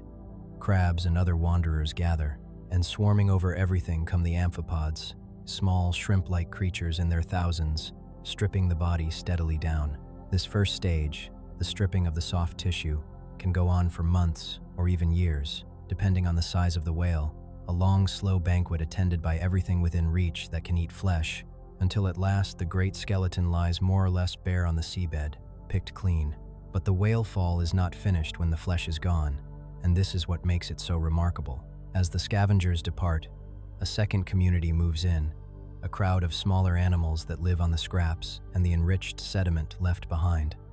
The crumbs of the feast worked into the mud, and they in turn settle and multiply and feed for another long spell. And then, when even that is used up, the whale fall enters its final and longest stage and turns to a food source that seems, at first, impossible. The bones themselves. A whale's bones are rich in fats and oils, and there are living things in the deep that have learned to live on them. Among the strangest are small worms, sometimes called bone-eating worms, that have no mouth and no stomach at all. They sink root-like structures down into the bone, and with the help of bacteria living inside them, dissolve out the fats locked within, feeding on the very skeleton so that the bare bones of the whale become, themselves, a garden of soft red worms swaying gently in the dark. This last stage, the slow consumption of the bones, is thought to be able to continue for decades. A single dead whale, falling once out of the sunlit sea, can feed the animals of the deep for as long as some human lives last, its body passing slowly from scavengers to opportunists to the patient dissolvers of its bones, one gift sustaining a whole small procession of the deep. Those bone-eating worms deserve a moment of their own, because they were completely unknown to science until the beginning of this century, and they turned out to be stranger than the bones they live on. What you see, if you look at a whale's ribs in that final stage, is a soft crimson fuzz, a covering of small feathery plumes waving in the water. Those plumes are only the visible end of the animal. The rest of it, hidden inside the bone, is a system of green root-like structures that spread and branch through the bone as a plant's roots spread through soil, dissolving their way inward. The worm has no mouth to eat with and no gut to digest with. It relies entirely on bacteria housed within those roots, which do the chemical work of unlocking the fats sealed inside the bone and pass the proceeds back to their host. It is the same partnership we keep meeting in the deep. An animal that cannot feed itself joined to microbes that can, the two of them together making a living where neither could alone. And there is a detail about them that quietly rhymes with something we met far higher up in the water. The worms you can see on the bone are all female. The males never grow up at all. They remain microscopic, dozens and sometimes hundreds of them living together inside the tube of a single female, so small that they still carry, unused, the yolk they hatched with, spending their whole existence as little more than packets of sperm sheltered inside her. Two entirely unrelated animals, one a fish hanging in the midnight water and one a worm rooted in a whale's rib on the seabed, have arrived at nearly the same answer to the same difficulty. When your kind is scattered impossibly thin across an enormous dark space, and the chance of two adults meeting is very small, one solution is for the male to stop being a separate life altogether and simply stay. Nobody knows how many whale falls are lying on the seabed of the world at this moment, in one stage or another of that long procession, but reasonable estimates put the number in the hundreds of thousands. They are enormously difficult to find on purpose, since the ocean floor is vast and a whale is small against it, and most of what we know comes from the handful that have been stumbled upon or from carcasses that researchers have deliberately sunk in order to watch what happens. What those studies suggest is that a whale fall may be more than a feast. Some of the animals that gather at the bones, particularly in that last chemical stage, are close relatives of the animals that live at other chemical oases scattered across the deep, and it has been suggested that whale falls may serve as stepping stones between them, resting places spread across the empty abyss, by which such creatures can spread from one distant oasis to another over the generations. It is a hypothesis rather than a settled fact, and it is argued about, but it is a lovely thought that the great whales, in dying, may be laying a scattered trail of stepping stones across the dark floor of the world, by which life travels from one improbable garden to the next. And there is a final turn in the whale fall that points ahead to the deepest secret of the deep sea, the one that finally overturned the belief in a lifeless bottom. In that last, long stage, as the fats break down in and around the bones, they release into the surrounding water certain simple chemicals, and there gather at the whale fall colonies of bacteria that live not on the falling snow, not on flesh, not on anything that came from the sun at all, but directly on those chemicals, drawing their energy from the raw chemistry of the decaying bones. Around a whale fall in its final years, in other words, there springs up a little community of life that has cut its dependence on the sunlit surface almost entirely, living on chemical energy welling up out of the seabed. It is a small preview, a single fallen whale's worth, of the greatest discovery ever made in the deep sea, a discovery that waited on the floor of the ocean for the whole history of science and was found at last quite suddenly, one day in the 1970s, by a handful of people crammed into a tiny submersible, looking out of a small round window at something no one had ever imagined could exist. To understand what they found and why it changed our whole idea of where life can live, we should first cross the great flat floor of the world, the Abyssal Plain, and then descend into the cracks where the seabed is being made. Below the midnight zone, from about 4,000 meters down to around 6,000, lies the abyss proper, the Abyssal Zone, and its floor is the single largest landscape on the face of the earth. We think of mountains and deserts and forests as the great features of the world, but they are all confined to the small, dry portion of the planet. The truly vast surface of our world is the floor of the deep sea, and most of it is not jagged or dramatic at all. Most of it is the Abyssal Plain, an immense, gently sloping expanse of soft, pale mud, flatter and more featureless than any desert, stretching on and on in the total dark, out beyond anything a light could reach, kilometer after kilometer after kilometer of quiet sediment, the accumulated fall of ages. If you could somehow drain the water away and stand upon it, you would see, in every direction, a level gray plain running to a flat horizon that never came, under a sky of impenetrable black. It is the emptiest looking place there is, and it is not empty. The mud of the Abyssal Plain is itself a slow record of everything that has ever fallen. It is built over unimaginable stretches of time, from the endless marine snow, from the tiny shells of surface creatures sinking and settling grain by grain, from dust that blew off distant deserts and landed on the sea and sank, all of it collecting on the abyssal floor at a pace so slow it can be measured in the thickness of a fingernail across 1,000 years. To dig down through that mud is to dig back through time, layer upon layer of the falling past, and to walk across it, if walking were possible, would be to walk across the compressed remains of millions of years of the world above. Living in and on that mud is a whole quiet economy of animals, most of them small, most of them slow, all of them making a living from the faint scraps of the marine snow. There are sea cucumbers, soft and simple, moving across the seabed on the softest of feet, swallowing the surface mud and digesting the trace of nourishment worked into it, the gentle grazers of the plain. There are brittle stars, delicate relatives of the starfish, sometimes gathered in great slow beds, arms raised to catch what drifts. There are sea pens and soft corals anchored in the sediment, filtering the water. And there are stranger things, things that blur the line between animal and something else entirely. Among the quietest wonders of the abyssal floor are the xenophyophores, which are, astonishingly, single cells, one cell each, yet grown to the size of a fist or larger, vast for a single cell, building themselves fragile structures out of the sediment and sitting on the seabed like small, delicate sculptures, filtering and feeding, a single living cell the size of a saucer in the dark, scattered across that mud in many places, lying half buried in the sediment, are the dark mineral lumps that so puzzled the naturalists of the Challenger when the Dredge first brought them up. We now understand roughly what they are. They are nodules of manganese and other metals, and they grow the way a pearl grows, by adding layer upon layer around some small starting point, a fragment of shell or a fleck of rock, drawing metals out of the water and the sediment. The rate at which they grow is almost beyond belief. A nodule the size of a potato may have taken millions of years to reach that size, adding a few millimeters across the span of an ice age, so that the fields of them lying on the abyssal plain are among the slowest made objects on the planet and among the oldest things you could pick up anywhere. The mud itself keeps a record too. Photographs of the abyssal floor almost always show, in the sediment, the marks of animals that have passed, trails and furrows and small mounds, the neat tracks of something that walked, the winding groove of something that plowed slowly along just beneath the surface, faint star-shaped patterns where a buried animal reached out in all directions from a single point. In the still water down there, with no current worth mentioning and no weather to smooth things over, such marks can last for a very long time, so that the seabed becomes a slow-fading record of its own traffic, a page written on by animals mostly no longer present. And although life is spread thinly here, it is not simple.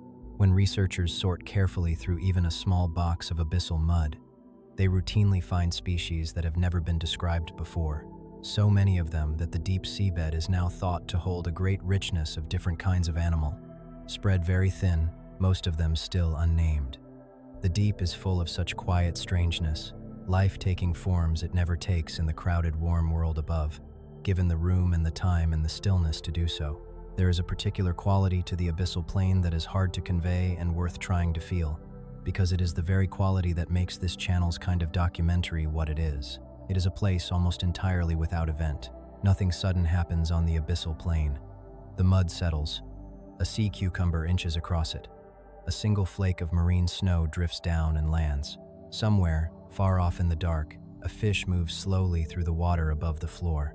The great flat plain stretches away, cold and still and patient, and the hours and the years and the ages pass over it without hurry and without change, in a silence and a darkness that have held, essentially unbroken, since long before there were any eyes to witness them. It is the largest, oldest, quietest place in the world, and it asks nothing of anyone. There is something in it, when you let your mind rest on it, that is close to peace, the peace of a place where nothing is required and nothing is urgent, and the dark simply goes on. But cross that plain far enough, in certain places, and the flat mud gives way, and the seabed cracks open, and out of those cracks comes the discovery that changed everything we thought we knew about where life can be. In the year 1977, a small team of scientists went down in a tiny submersible called Alvin to look at a place on the deep seabed near the Galapagos Islands, out in the eastern Pacific, where the floor of the ocean is slowly splitting apart. They were not, at first, looking for life. They were geologists, mostly, interested in the rocks and the heat, in the way the seabed is made along these great cracks where the Earth's crust pulls apart and fresh rock wells up from below. They expected to find warm water seeping from the seabed, and bare rock, and the ordinary sparse scattering of deep-sea animals, and not much else. What they found instead, when the submersible's lights swept across the seabed at that depth, was so unexpected that at first they could hardly make sense of it. Around the places where warm water was flowing up out of the seabed, there was life, not sparse and scattered as everywhere else in the deep, but crowded, teeming, packed together in dense and thriving communities, a sudden oasis of abundance in the middle of the cold, empty dark, as rich in its way as a coral reef or a forest, thousands of meters down in a place where, by everything then understood, such abundance simply could not be. There had been a hint the day before. A camera sled towed slowly along above the seabed had recorded, in one short stretch of its run, a brief rise in the temperature of the water, and the photographs taken during those same few minutes showed the seabed littered with the shells of clams. Nobody could account for it, and it was interesting enough to be worth putting a dive down at that exact spot. So when the submersible settled and its lights came on, the people inside were looking for warm water and rocks, and found themselves instead at the edge of a crowd. What they said to each other over the underwater telephone in those first minutes has become part of the story of the science, and the gist of it was simply disbelief, one of them putting to the surface the plain question of whether the deep ocean was not supposed to be something close to a desert, and being told that yes, that was indeed what everybody had always understood, and answering that in that case, somebody had better come and explain the animals. There is a detail from that expedition which says a great deal about how unexpected the whole thing was. The ship had gone out to study rocks, and had brought the equipment for studying rocks, and there was no biologist aboard, nor any proper supply of the preserving fluid you would need if you were expecting to bring living things up from the seabed.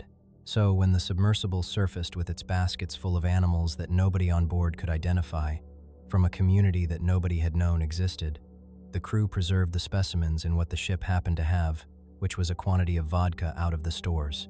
Some of the first samples ever taken from a hydrothermal vent, the evidence of an entirely unsuspected way of making a living on this planet, traveled home in spirits from the galley, in jars, because that was what there was.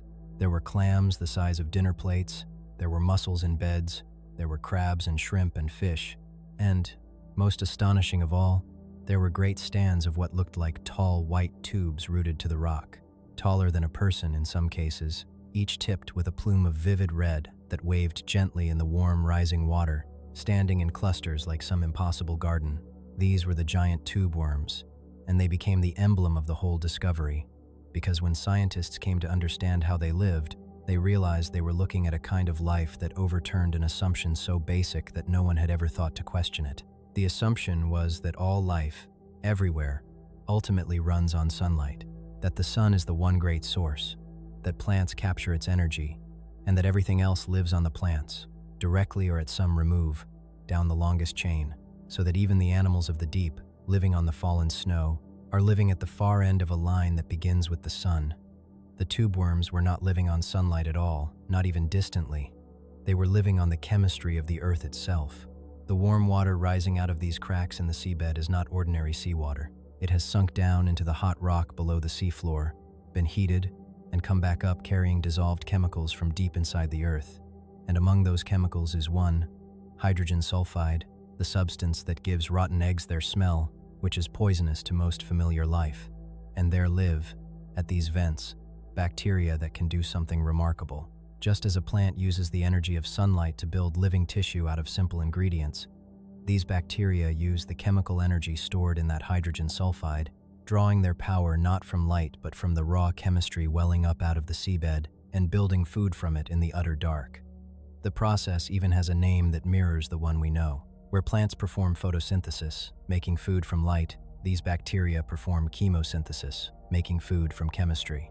And once there are things that can make food in the dark, there can be a whole world built on them. Animals that eat the bacteria, animals that eat those animals, a complete and thriving community founded not on the distant sun, but on the heat and chemistry of the living planet. 2 years after that first encounter, ships working further north found what the earlier expedition had missed, which is what happens where the venting water is hottest. There, the fluid comes up not as a warm shimmer, but as a dark plume jetting from a chimney of mineral, water so hot that it would boil many times over at the surface, and stays liquid only because of the crushing weight above it. As that scalding fluid meets the near-freezing water of the deep, the minerals it carries come out of solution instantly and darken the plume, and settle, and build. The chimneys grow from their own precipitate, sometimes several stories tall, and animals live on their flanks within centimeters of water hot enough to cook them, in the narrow band, where the two temperatures mix into something bearable. The animals of the vents have their own peculiar adaptations to a world where the only meaningful light is not sunlight but the very faint glow given off by extremely hot water. Certain vent shrimp carry no proper eyes on their heads at all, but instead a pair of bare light-sensitive patches on their backs, exquisitely sensitive, and the best guess is that these let them judge how close they are to the hot flow, near enough to graze on the bacteria that thrive there, and not so near as to be harmed. It is a sense organ for a single purpose, tuned to a glow no human eye would register, in a place with no other light. And there is one more thing about the vents, which explains why the deep needed those stepping stones we spoke of. A vent does not last. The plumbing beneath it shifts, the cracks seal or open elsewhere, and after some decades or centuries the flow stops, and the oasis, with everything living on it, quietly dies. So every vent community is temporary, and every species living there must, over the generations, get its young across a great deal of cold, empty seabed to some other vent that happens to be running. That is the difficulty a whale fall may help to solve. Scattered chemical islands, appearing and vanishing across the floor of the world, and life somehow making the crossing between them, again and again, for a very long time. The giant tube worm is the perfect expression of this. When scientists examined it, they found that it has no mouth, and no stomach, and no gut. None of the equipment an animal usually needs to eat. It does not feed in any ordinary sense at all. Instead, inside its body, it holds a vast population of the chemical-feeding bacteria, housed and protected within its own tissues, and it supplies them with the ingredients they need, gathering up the hydrogen sulfide from the vent water with its red plume, which is red for the same reason our own blood is red, and carrying it inward to the bacteria, and taking in return the food they make. The worm and the bacteria live as one being, the worm a living vessel for its chemical garden, the bacteria fed and sheltered and in return feeding their host. It grows quickly, for the deep, in the rich, warm flow, and it needs no sunlight and no falling snow and nothing from the world above. It is as independent of the sun as any large living thing on earth can be, standing in its pale forest in the black water, drawing its life straight from the chemistry of the planet. The details of how it manages that are worth having, because each one is a small problem solved. The red plume is red for a reason we recognize, since it is packed with the same iron-bearing pigment that colors our own blood, and the worm uses it in a way no animal of the surface world needs to. The gas it must gather for its bacteria, the hydrogen sulfide, is normally poisonous to animals precisely because it interferes with the machinery that carries oxygen around the body. This worm's blood pigment has been altered so that it can hold both at once, oxygen at one site and sulfide at another, carrying the poison and the breath together through the same circulation without one blocking the other, delivering both safely inward to the bacteria that need them. And it does not start out this way. A young tube worm, newly hatched and drifting in the water, has a perfectly ordinary mouth and a perfectly ordinary gut, and it must use them to find and take in the particular bacteria it will spend its life with. Once it has them and has settled, and the partnership is established, the gut is no longer needed for eating, and it does not remain a gut. It is remodeled into the organ that houses the bacterial colony, and the mouth closes over, and the animal that began life able to eat in the usual way finishes it with no means of doing so and no need. Given a good flow of vent water, it then grows at a rate that would be respectable for a plant in a greenhouse. Among the fastest of any animal without a backbone in the sea, building its white tube upward in a place where almost everything else alive is measuring its growth in fractions of a millimeter a year. It is difficult, now, to recover how startling this was, because the idea has become familiar, but consider what it meant. For the whole history of science, life had been understood as a thing that depends on the sun. The discovery at these vents showed that this was not a law of nature, but only the way things mostly are up here in the sunlit world. Life could also run on other energy entirely, in complete darkness, in places we had written off as barren, and that thought reached far beyond the vents themselves. If life on Earth could build itself around chemical energy in the cold dark, with no sun at all, then perhaps life elsewhere in the universe, on some moon with an ocean under a shell of ice, far from any warming star, was not so impossible as it had seemed. The little community around those cracks in the Pacific seabed quietly widened the whole idea of where living things might be found, out to the edges of the solar system and beyond. And it did something closer to home too. It was the final, complete answer to the old azoic hypothesis, the belief in a lifeless deep. Not only was the bottom of the sea inhabited, as the dredges had shown long before, in places, the bottom of the sea was among the most crowded and productive habitats on the entire planet, an oasis in the abyss, running on the Earth's own heat, discovered at last by a few people in a small steel sphere, looking out of a little round window at a garden that should not have been there. The sea had kept that secret through the whole of human history, and given it up only when we finally went down far enough, in the dark, to see. The vents were only the beginning of what the deep seabed had been hiding, because once we knew to look for life running on chemistry, we began to find it in other places too, quieter than the vents and stranger in their own way. In many parts of the deep, there is no scalding water rushing up from the hot rock below, but there is still chemistry seeping gently out of the seabed, cold this time rather than hot, a slow leaking of methane and other simple substances up through the mud from deposits buried far below. These are called cold seeps, and around them, just as around the vents, there gather the chemical-feeding bacteria and, living on the bacteria, whole communities of animals, beds of clams and mussels, fields of pale tube worms different from those of the vents, all of them founded once again not on the distant sun but on the chemistry welling up from within the earth. A cold seep is gentler than a vent, slower, longer lasting, a soft, steady breath of chemistry from the seabed rather than a fierce hot rush, and the life around it can persist, undisturbed, for a very long time. Some of the tube worms of the cold seeps are thought to be among the longest-lived animals on the planet, growing with extraordinary slowness in the cold and the dark, standing in their quiet fields for a century and more, patient beyond anything in the hurried world above. And there is one more thing the seeps can build that is stranger than all the rest. So strange that the first people to see it could hardly believe what they were looking at. In certain places, the seeping from below carries up not only gas but great quantities of salt, dissolving it into the water near the seabed until that water becomes far saltier, and therefore far heavier, than the ordinary sea around it. Being heavier, this dense salty water does not mix away and rise. It settles, it pools, it gathers in the low places of the seabed and lies there, still, a body of water so much heavier than the sea above it that it does not blend with it at all, but sits beneath it with a clear surface between the two, a boundary you can see. There are, in other words, lakes at the bottom of the sea, pools and lakes of dense brine, lying in the hollows of the deep seabed, with their own still surfaces and their own shorelines, complete with a kind of shore of mussels gathered around the edge, so that a submersible coming upon one finds what looks, impossibly, like a lake in the dark, with waves that a passing current can set gently rippling across its surface, a lake at the bottom of the ocean, under all that water, with a shore and a surface of its own. It is one of the quietest wonders in all the sea, a still dark pool within the darker sea, and it is only one more of the things the deep kept hidden until we finally went down to look. From these gentle seeps and their strange still lakes, the seabed falls away again, deeper, toward the last and lowest region of all.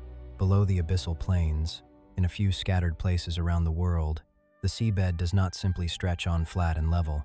Instead, it plunges downward again, into long, narrow valleys, far deeper than the surrounding floor.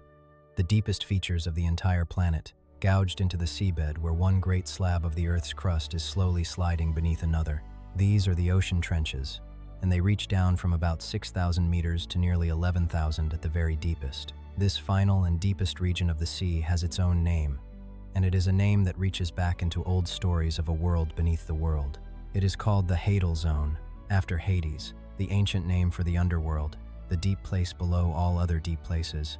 It is the closest thing the real world has to that old idea, a realm at the very bottom, colder and darker and under greater pressure than anywhere else, and until remarkably recently we had no idea whether anything could live there at all. They exist because the floor of the ocean is not one fixed surface but a set of enormous, slow-moving plates. And in certain places, one plate is sliding beneath another and being drawn down into the earth. And along that line of descent, the seabed is pulled into a long, deep crease. That is a trench. Most of them lie around the rim of the Pacific, in a great broken ring, and there are only a few dozen places in the world where the sea reaches these depths at all. Together, they make up a very small part of the ocean floor, a fraction of 1% of it, and yet they account for the entire lowest stretch of the ocean's depth range, the last 5 kilometers of the possible, so that this scarce and scattered habitat contains almost half of the total range of depths in the sea. That scattering matters more than it might seem, because it makes each trench a kind of island. A trench is a deep, isolated basin separated from every other trench by thousands of miles of ordinary seabed lying kilometers shallower. And for an animal adapted to the greatest depths, that shallower ground in between is as effective a barrier as an ocean is to a creature living on a mountaintop. The result is that the trenches have developed their own separate populations. Species found in one trench are often found nowhere else on Earth, having settled there and gone on quietly evolving in their own deep hollow, cut off from their nearest relatives by the very shallowness of the sea between them. They are islands in reverse, isolated not by height but by depth. A trench is a strange place to try to live, and not only because of the pressure, though the pressure is immense, greater at the bottom of the deepest trench than anywhere else on Earth, around 1,000 times the pressure at the surface. A trench is also, in an odd way, both starved and fed at once. It is impossibly far from the sunlit surface, so the marine snow that reaches it is thinner than anywhere, most of it eaten or dissolved on the long fall down. And yet a trench is also a kind of trap, a long steep valley, and things that fall into the sea and drift near the bottom tend, over time, to be funneled down its slopes and gathered at the very deepest point, so that the floor of a trench can collect a slow concentration of the falling world, a little more food than the surrounding abyss, pooled at the bottom of the deepest place there is. Life has found that pooled food and lives on it, at the very floor of the world. Two kinds of animal, above all, have made the Hadal Trenches their home, and they show the two great strategies of the deep taken to their furthest point.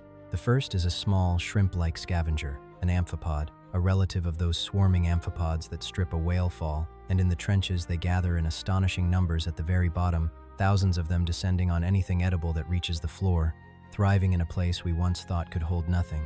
The tireless cleaners of the deepest deep.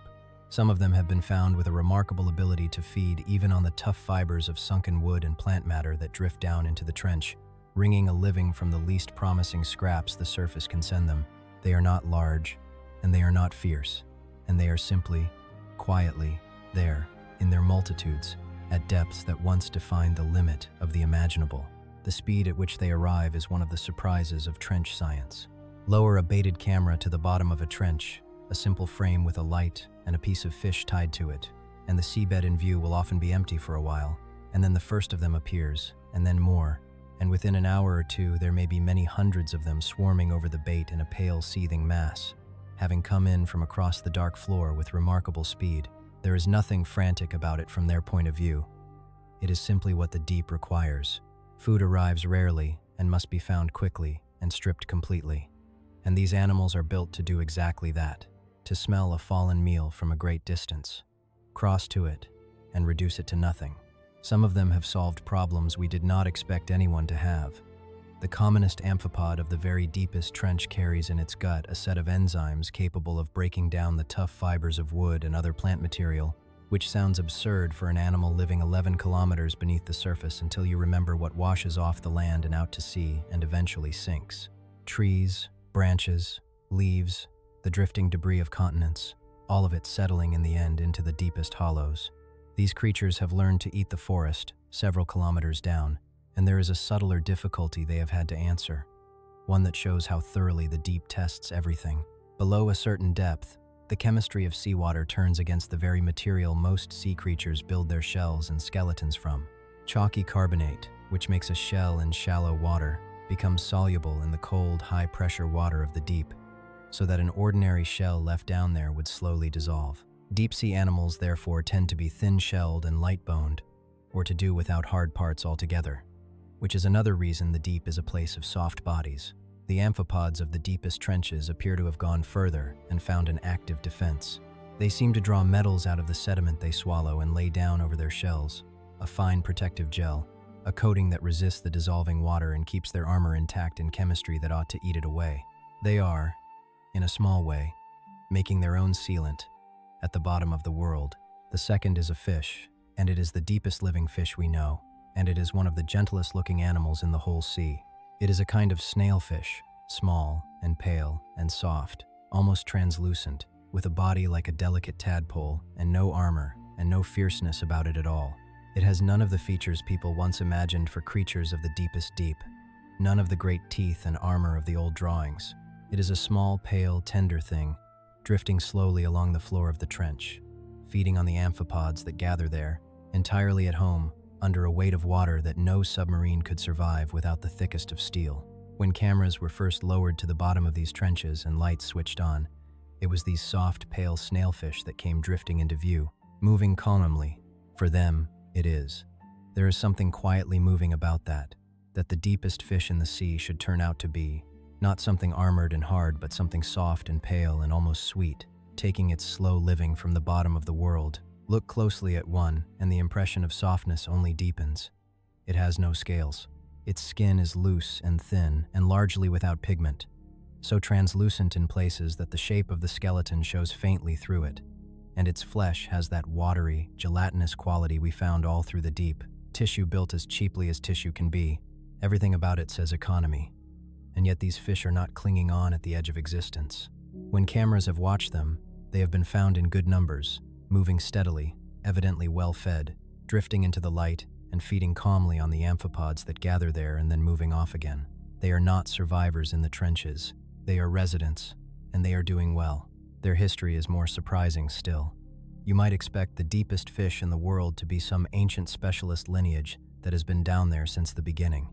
They are not. The snailfishes are a family better known from cold, shallow seas, from tide pools, and the chilly water around the poles, and the trench-dwelling kinds appear to be relative newcomers who have moved downward into the deepest water rather than having always been there. Each trench tends to have its own kind, its own species of pale soft fish found in that hollow and nowhere else, which fits exactly with the picture of the trenches as isolated islands.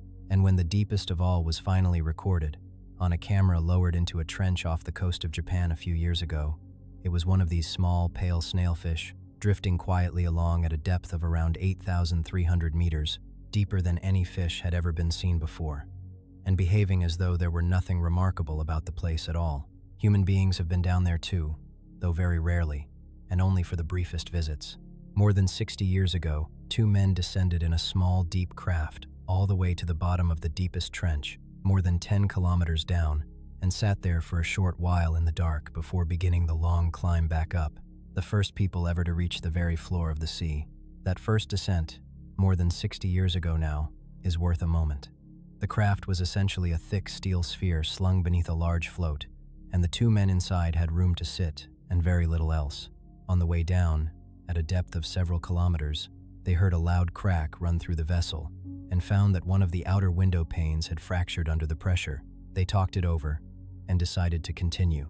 They reached the floor of the deepest trench after a fall lasting nearly 5 hours, and their arrival stirred up such a cloud of fine, pale silt from the seabed that much of what they had come to look at was hidden from them, and they sat in that slowly settling murk for about 20 minutes before releasing their ballast and starting the long climb back into the light.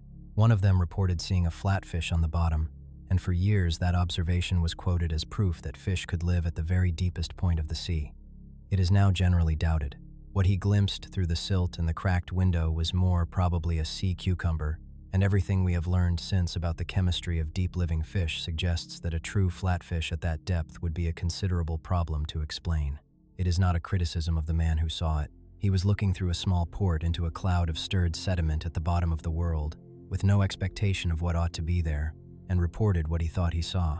In the decades since, a handful of others have made the same journey in better craft, some of them returning several times and staying for hours, and their cameras have shown us a floor of soft, pale sediment, gently rippled, with the tracks and traces of animals across it and the amphipods drifting through the lights.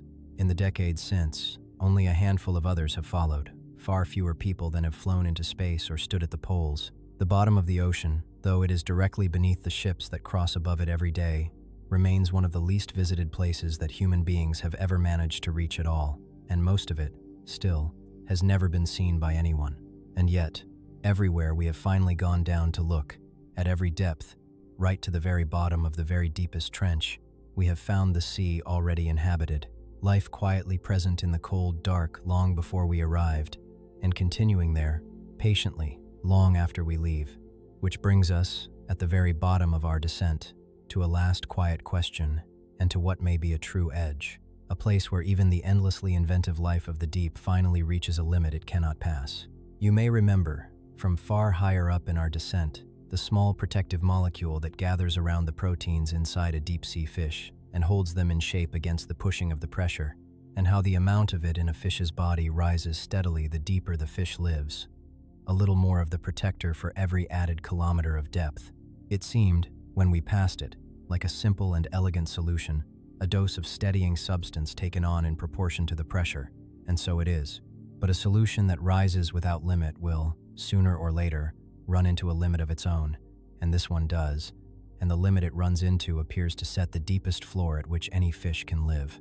The difficulty is a matter of balance, of the fine and constant negotiation every sea creature must keep up between the water inside its body and the salt water outside it.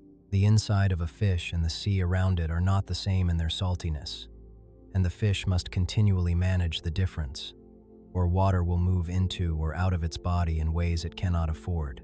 The protective molecule, useful as it is, adds to the material dissolved inside the fish, and the more of it the fish packs in to guard against the pressure, the more it tips that inner balance. And here is the quiet arithmetic of the deep.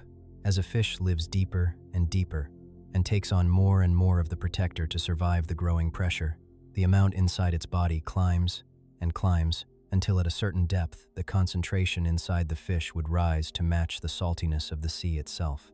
Beyond that point, the careful balance that lets the fish hold its own against the ocean would break down. The fish could no longer keep the sea out. The very substance that let it descend so far would, taken any further, undo it. When scientists worked out where that crossing point would fall, following the steady rising line of the protective molecule down into the deep, they arrived at a depth of somewhere around 8,200 meters. Below that, the reasoning went, a fish simply should not be able to exist, not because of the cold, and not directly because of the crushing pressure, but because of this subtler chemical ceiling, the point at which the fix for the pressure becomes a problem greater than the pressure itself. It is a limit written not in force but in chemistry, a line drawn by the very molecule that makes the deep survivable, and it falls short of the bottom of the deepest trenches by a couple of kilometers. There would be, if this is right, a lowest few kilometers of the sea, in the very deepest trenches, where no fish can ever live, a floor beneath the floor of the fishes, reachable by the tireless amphipods perhaps, but not by anything with a backbone. And the extraordinary thing is how well the sea seems to bear this out. The deepest fish anyone has ever found, those soft, pale snailfish drifting through the trenches, have been seen and filmed at depths of just over 8,000 meters, right up close to that predicted line, and, so far, never convincingly below it. Search deeper than that, down toward the very bottom of the deepest trenches, and the fish are gone. The amphipods are still there, swarming in the dark. But the fish reach down only to about the depth where the chemistry says they must stop, and no further, as though the whole living world of the vertebrates, having spread into every other corner of the planet, from the mountaintops to the poles to the edge of space, meets here, in the deepest water, one quiet boundary it cannot cross. It is not a wall, and it is not dramatic. It is only a depth, in the cold dark, below which a certain kind of life thins out and ceases. A soft and almost gentle edge to the possible, discovered by following a single small molecule to the end of what it can do. We do not know everything about it. The sea has surprised us before, and may yet surprise us again, deeper down. But for now, that faint line, somewhere around 8,200 meters, appears to mark the true bottom of the world of fishes, the deepest that anything with a spine can go, in all the vast dark ocean. What makes this satisfying, rather than merely tidy, is the order in which it happened. The measurements came first. Scientists collected fish from a great range of depths, measured how much of the protective molecule each carried, saw the steady rise, followed the line downward, and published the depth at which the arithmetic said it must fail, and they did this before anyone had cameras reliably watching the deepest trenches. The prediction was on the record, waiting, and then, in the years that followed, camera after camera went down into the trenches, and fish were recorded deeper and deeper, approaching the predicted line, and the deepest of them all was filmed at around 8,300 meters, sitting right within the narrow band the chemistry had marked out. Below it, in the last 2 or 3 kilometers of the very deepest trenches, cameras have watched for long hours and recorded amphipods in abundance, and no fish at all. It is only fair to hold this a little loosely. Proving that something is absent is one of the hardest things in science, and the trenches are barely explored, and the sea has a long record of producing animals in places we had ruled out. There may be other factors involved besides this one molecule, since food and cold and the difficulty of building a skeleton in dissolving water all press harder the deeper you go. And it is possible that some fish, somewhere, has found another way to steady its proteins that nobody has thought of yet. But for now, the line holds, and it is a rare and pleasing thing in biology, a prediction drawn from chemistry alone, made in advance, and then met almost exactly by the animals themselves. And so we have reached the bottom, as far down as our question can take us.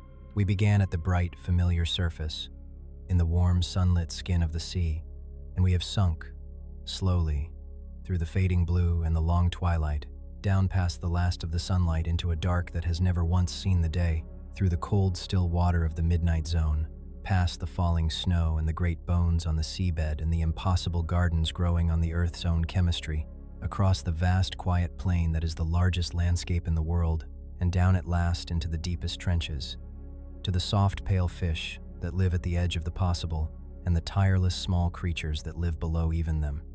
In the deepest water there is, and at every single depth of that long descent, in defiance of everything the old naturalists believed, we have found the sea already, quietly, patiently alive. There is no need to stay at the bottom, and no need to hurry away from it either. Let the mind lift, now, as gently as a flake of snow reversing its fall, and begin to drift slowly back up through all that dark water toward the surface and the light in the room where you are lying, in no rush at all, the way you might rise slowly out of a deep and dreamless sleep toward morning. On the way down, we watch the seabed, the bones and the plains, and the trenches and the gardens of the vents. On the way back up, let us watch instead the open water itself, the vast, dark middle of the sea, between the floor and the surface, because it is not empty either, and some of the strangest and most graceful life in the whole ocean spends its entire existence there, never touching the bottom, never rising to the top, simply drifting in the endless dark between. Much of this open water life is soft and clear and delicate, almost beyond belief, built of little more than water held in the gentlest of living membranes, so fragile that it can barely be brought to the surface intact, so transparent that in the dark it is all but invisible. There are jellyfish of the deep that pulse slowly through the black, trailing fine threads. There are creatures called siphonophores, which are among the most remarkable animals anywhere, not quite single animals at all, but long chains of many small connected bodies working together as one, some of them stretching out to extraordinary lengths, longer, laid end to end, than a whale, drifting through the deep, as a slow, glowing, gossamer thread many meters long, one of the longest living things in the world, and one of the most easily overlooked, a faint chain of light hanging in the dark. That whole category of animal, the soft and clear and boneless, was very nearly invisible to science for a century, and for an entirely practical reason. Almost everything we knew about the open sea came from nets, and a net is a fine instrument for catching a fish and a hopeless one for catching a creature made of little more than structured water. Such animals arrive at the surface as unrecognizable scraps of jelly in the bottom of the net, if they arrive at all. And the early collections were therefore full of the tough and the scaly, and almost empty of the delicate. It was only when submersibles and remote cameras began going down and simply watching, leaving everything where it was, that the middle water turned out to be dominated by exactly the animals the nets had been destroying. Whole groups had to be described almost from scratch.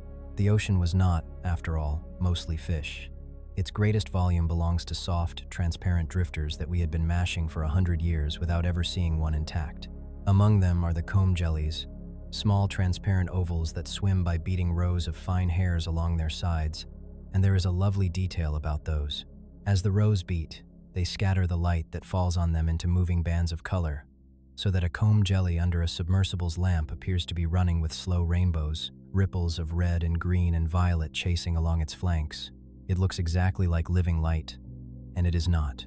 It is the same effect that makes a film of oil on a wet road break into colors, a trick of the way light bends around fine structures, and it happens only because our lamp is there. In their own dark, unlit water, that quiet fireworks display is not happening at all.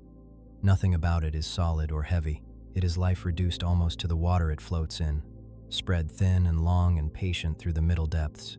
And moving among these drifting soft things, in the same dark middle water, are the deep sea's great hunters, the ones that have captured the human imagination more than any others, the giant squid and its even larger relative, the colossal squid. For centuries, these were little more than rumor, known mostly from broken pieces washed up on shores, and from the marks their suckers left on the skin of whales, and from the old sailors' tales of vast arms rising from the sea. They are real, and they are large, the biggest of them with eyes the size of dinner plates, the largest eyes of any animal that has ever lived, grown so great precisely to gather the faintest glimmers of light in the darkness of the deep, and with long arms and 2 longer tentacles for seizing what they hunt. And yet, even now, they are almost never seen alive in their own world. Only in this century was a giant squid first filmed in the deep, drifting and hunting in the dark where it lives, after generations in which it was known chiefly as a body or a legend. It is a good measure of how hidden the deep still is, that an animal so enormous could remain, until so recently, essentially unwatched, moving through the dark middle water far below the keels of every ship that ever crossed above it.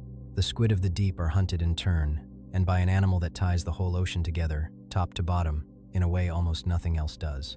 High at the surface, in the sunlit world we started from, the sperm whale takes its breath, the largest toothed animal alive, and then it does something extraordinary. It upends itself and dives, straight down, out of the light and through the twilight and into the deep dark, holding that single breath, down to depths of 1 kilometer and more, into the cold, black middle water where the great squid drift, and there, in a place its own eyes can barely serve it, using sound instead of sight to find its prey in the dark, it hunts. And then, its breath at last running low, it turns and climbs all the way back up to the surface to breathe again, carrying in its body the story of a journey between 2 worlds, the bright one where it must breathe and the dark one where it must feed. Twice over and more, every day of its long life, the sperm whale crosses the boundary we spent this whole descent crossing only once, sewing the sunlit surface and the midnight deep together with the thread of its diving, a living link between the world of light and the world without it. And it is not alone in that. Certain seals, too, dive from the bright surface down into the deep dark to feed and rise again, and various other breath-holding animals, each in its own way, reaching down from the sunlit world into the dark below and returning, so that the great division of the sea into light and dark, which can seem so absolute, is in truth crossed and recrossed quietly every day by animals that belong, for a few minutes at a time, to both. The sperm whale, hunting by sound in the lightless deep, points us toward one last quiet truth about that world, and it is a fitting one to carry upward with us as we rise. In a place where there is no light to see by, sight becomes nearly useless, and something else takes its place as the great sense of the deep, and that something is sound. Sound behaves very differently in water than in air. It travels faster, and it travels far, much further than it ever could through the thin air we speak and listen in, carrying for great distances through the sea with very little to stop it, so that the deep, which is so dark and so still, is not silent at all. It is a world of sound, of clicks and calls and long, low tones moving through the water, of the sperm whale's rapid clicking as it searches the dark, of the songs of the great whales, of countless small sounds made by countless small animals, all of it traveling through the water in a way that light never can. There is even, hidden within the sea, a particular layer where sound travels furthest of all, a depth at which the qualities of the water bend sound back toward that layer and hold it there, so that a sound made within it can travel, not for miles but for hundreds and even thousands of miles, spreading out along that deep channel and carrying, in principle, halfway across an ocean before it fades. The great whales are thought to use this, sending their long, low calls down into that deep sound channel where the sea itself carries them across vast distances, so that a whale singing in one part of the ocean may, in some sense, be heard in another far away, its voice threading through the deep along a path the water lays out for it. Imagine that for a moment, gently, as you drift, down in the cold, dark, far below the reach of any light. The low songs of whales are traveling for enormous distances through the black water, crossing whole stretches of ocean, calling and answering across a darkness that sound, and only sound, can cross. Sound moves through water about 4 or 5 times faster than it moves through air, and it holds together over distances that would leave a shout in air exhausted within seconds. The great whales use the lowest notes of all, calls so deep that they sit at the very bottom edge of what a human ear can register, and low notes carry furthest of anything. How far those calls actually reach in practice is still argued over. The physics permits enormous distances along that deep channel, and the animals plainly use the channel. But whether one whale is genuinely in conversation with another, an ocean away, or simply broadcasting into a sea that carries its voice much further than it needs, is not something anyone can yet say with confidence. What is certain is that the deep is a far better medium for sound than the air we speak in, and that the low calls of whales are threading through it constantly. In every ocean, at frequencies we can barely hear and over distances we can barely account for, the deep is not the silent void it looks like from above. It is full of voices, patient and low and far-carrying, moving through the dark long after the light has gone. And that, perhaps, is the truest correction to the old idea of a lifeless deep. The naturalists who imagined an empty bottom pictured not only a place without animals but a place without event, without motion, without any of the signs of life, a still cold nothing at the base of the world. The real deep is nothing like that. It is dark, yes, and cold and slow and thin in its food, and vast beyond easy imagining, but it is lit, softly, by the living lights of its own animals. It is fed, faintly but faithfully, by the endless falling snow. It is built upon, in places, by gardens growing on the earth's own chemistry. It is crossed, top to bottom, by the great diving hunters, and it is filled, through and through, by sound, by the long, low, far-traveling voices of the deep, calling across the dark. It was never empty. It was only waiting, quietly, in a darkness we had not yet learned to look into, for us to come down far enough and listen closely enough to find that it had been alive all along. So let us finish rising, slowly, the last of the way, up out of the deep sound channel and the cold, dark middle water, up past the depth where the last snailfish drift and the great squid hang in the black, up and up through the long midnight zone with its scattered living lights, back toward the faint gray glow that means the twilight is near. The water begins, very gradually, to lighten. The first hint of the surface returns, a paleness overhead where before there was only black, and then a trace of the deepest blue, the last color the sea gives back as you climb. Up through the twilight now, where the small fish are glowing softly on their bellies to hide their shadows, where the great nightly migration rises and falls, up toward the returning light. The blue grows and warms, shapes become visible again, and then the sunlit layer receives you once more, the bright familiar sea, the pastures of drifting plants, the world of light and warmth and the ordinary blue we started from, and the surface is just above, a shifting silver ceiling, and beyond it the air, and the evening, and the shore, and the room, and the bed, and you. It is a strange and gentle thing to hold in the mind, as the day lets go of you, that all of it is real and all of it is there right now. As you lie here warm and still and growing heavy with sleep, the sea is doing everything we followed tonight, all at once, without pause and without any need of us. Somewhere the marine snow is falling, silently, through miles of dark water, as it has fallen for millions of years. Somewhere a whale fall lies on the seabed with its slow procession of life, the bones going gently to red worms in the black. Somewhere the pale gardens of the vents are standing in the warm rising water, growing on the chemistry of the earth. Somewhere the soft snailfish are drifting along the floor of a trench, at the very edge of where life can go, and below them, the tireless amphipods are gathering in the deepest water there is. And somewhere in the cold, dark, the low songs of the whales are traveling for hundreds of miles through the deep, calling and answering across the black.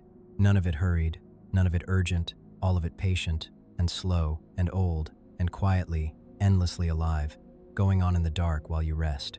You do not have to do anything with any of it now. You do not have to remember the zones, or the numbers, or the names. Let them go, softly, the way the light goes out of the water as you sink. Let the twilight take them, and then the dark. There is nothing down there to fear, and there never was. Only softness, and slowness, and cold clear water, and the gentle lights, and the long patient lives lived far from any sun. If your thoughts drift, let them drift downward, the way everything in the sea drifts down in the end, slowly, without effort, into the quiet. There is no bottom you can fall to tonight that is not, in its own way, gentle. The deep holds everything that comes to it, and asks nothing, and keeps its slow watch whether we wake or sleep. So let yourself go down, now, as gently as marine snow, into your own quiet dark. Let the weight of the day settle out of you, and drift away below. Let your breathing slow to the pace of the deep, where nothing hurries, and there is always time. The sea will go on turning in the dark, far below, exactly as it has all along, and it will still be there in the morning, unhurried, patient, and you do not have to keep watch over any of it. You can simply rest, here, at the warm, bright surface of your own small night, and let the whole vast, gentle deep hold the dark for you while you sleep. Sleep well. The sea keeps its slow watch in the dark, and it will still be turning, far below, long after the light has gone.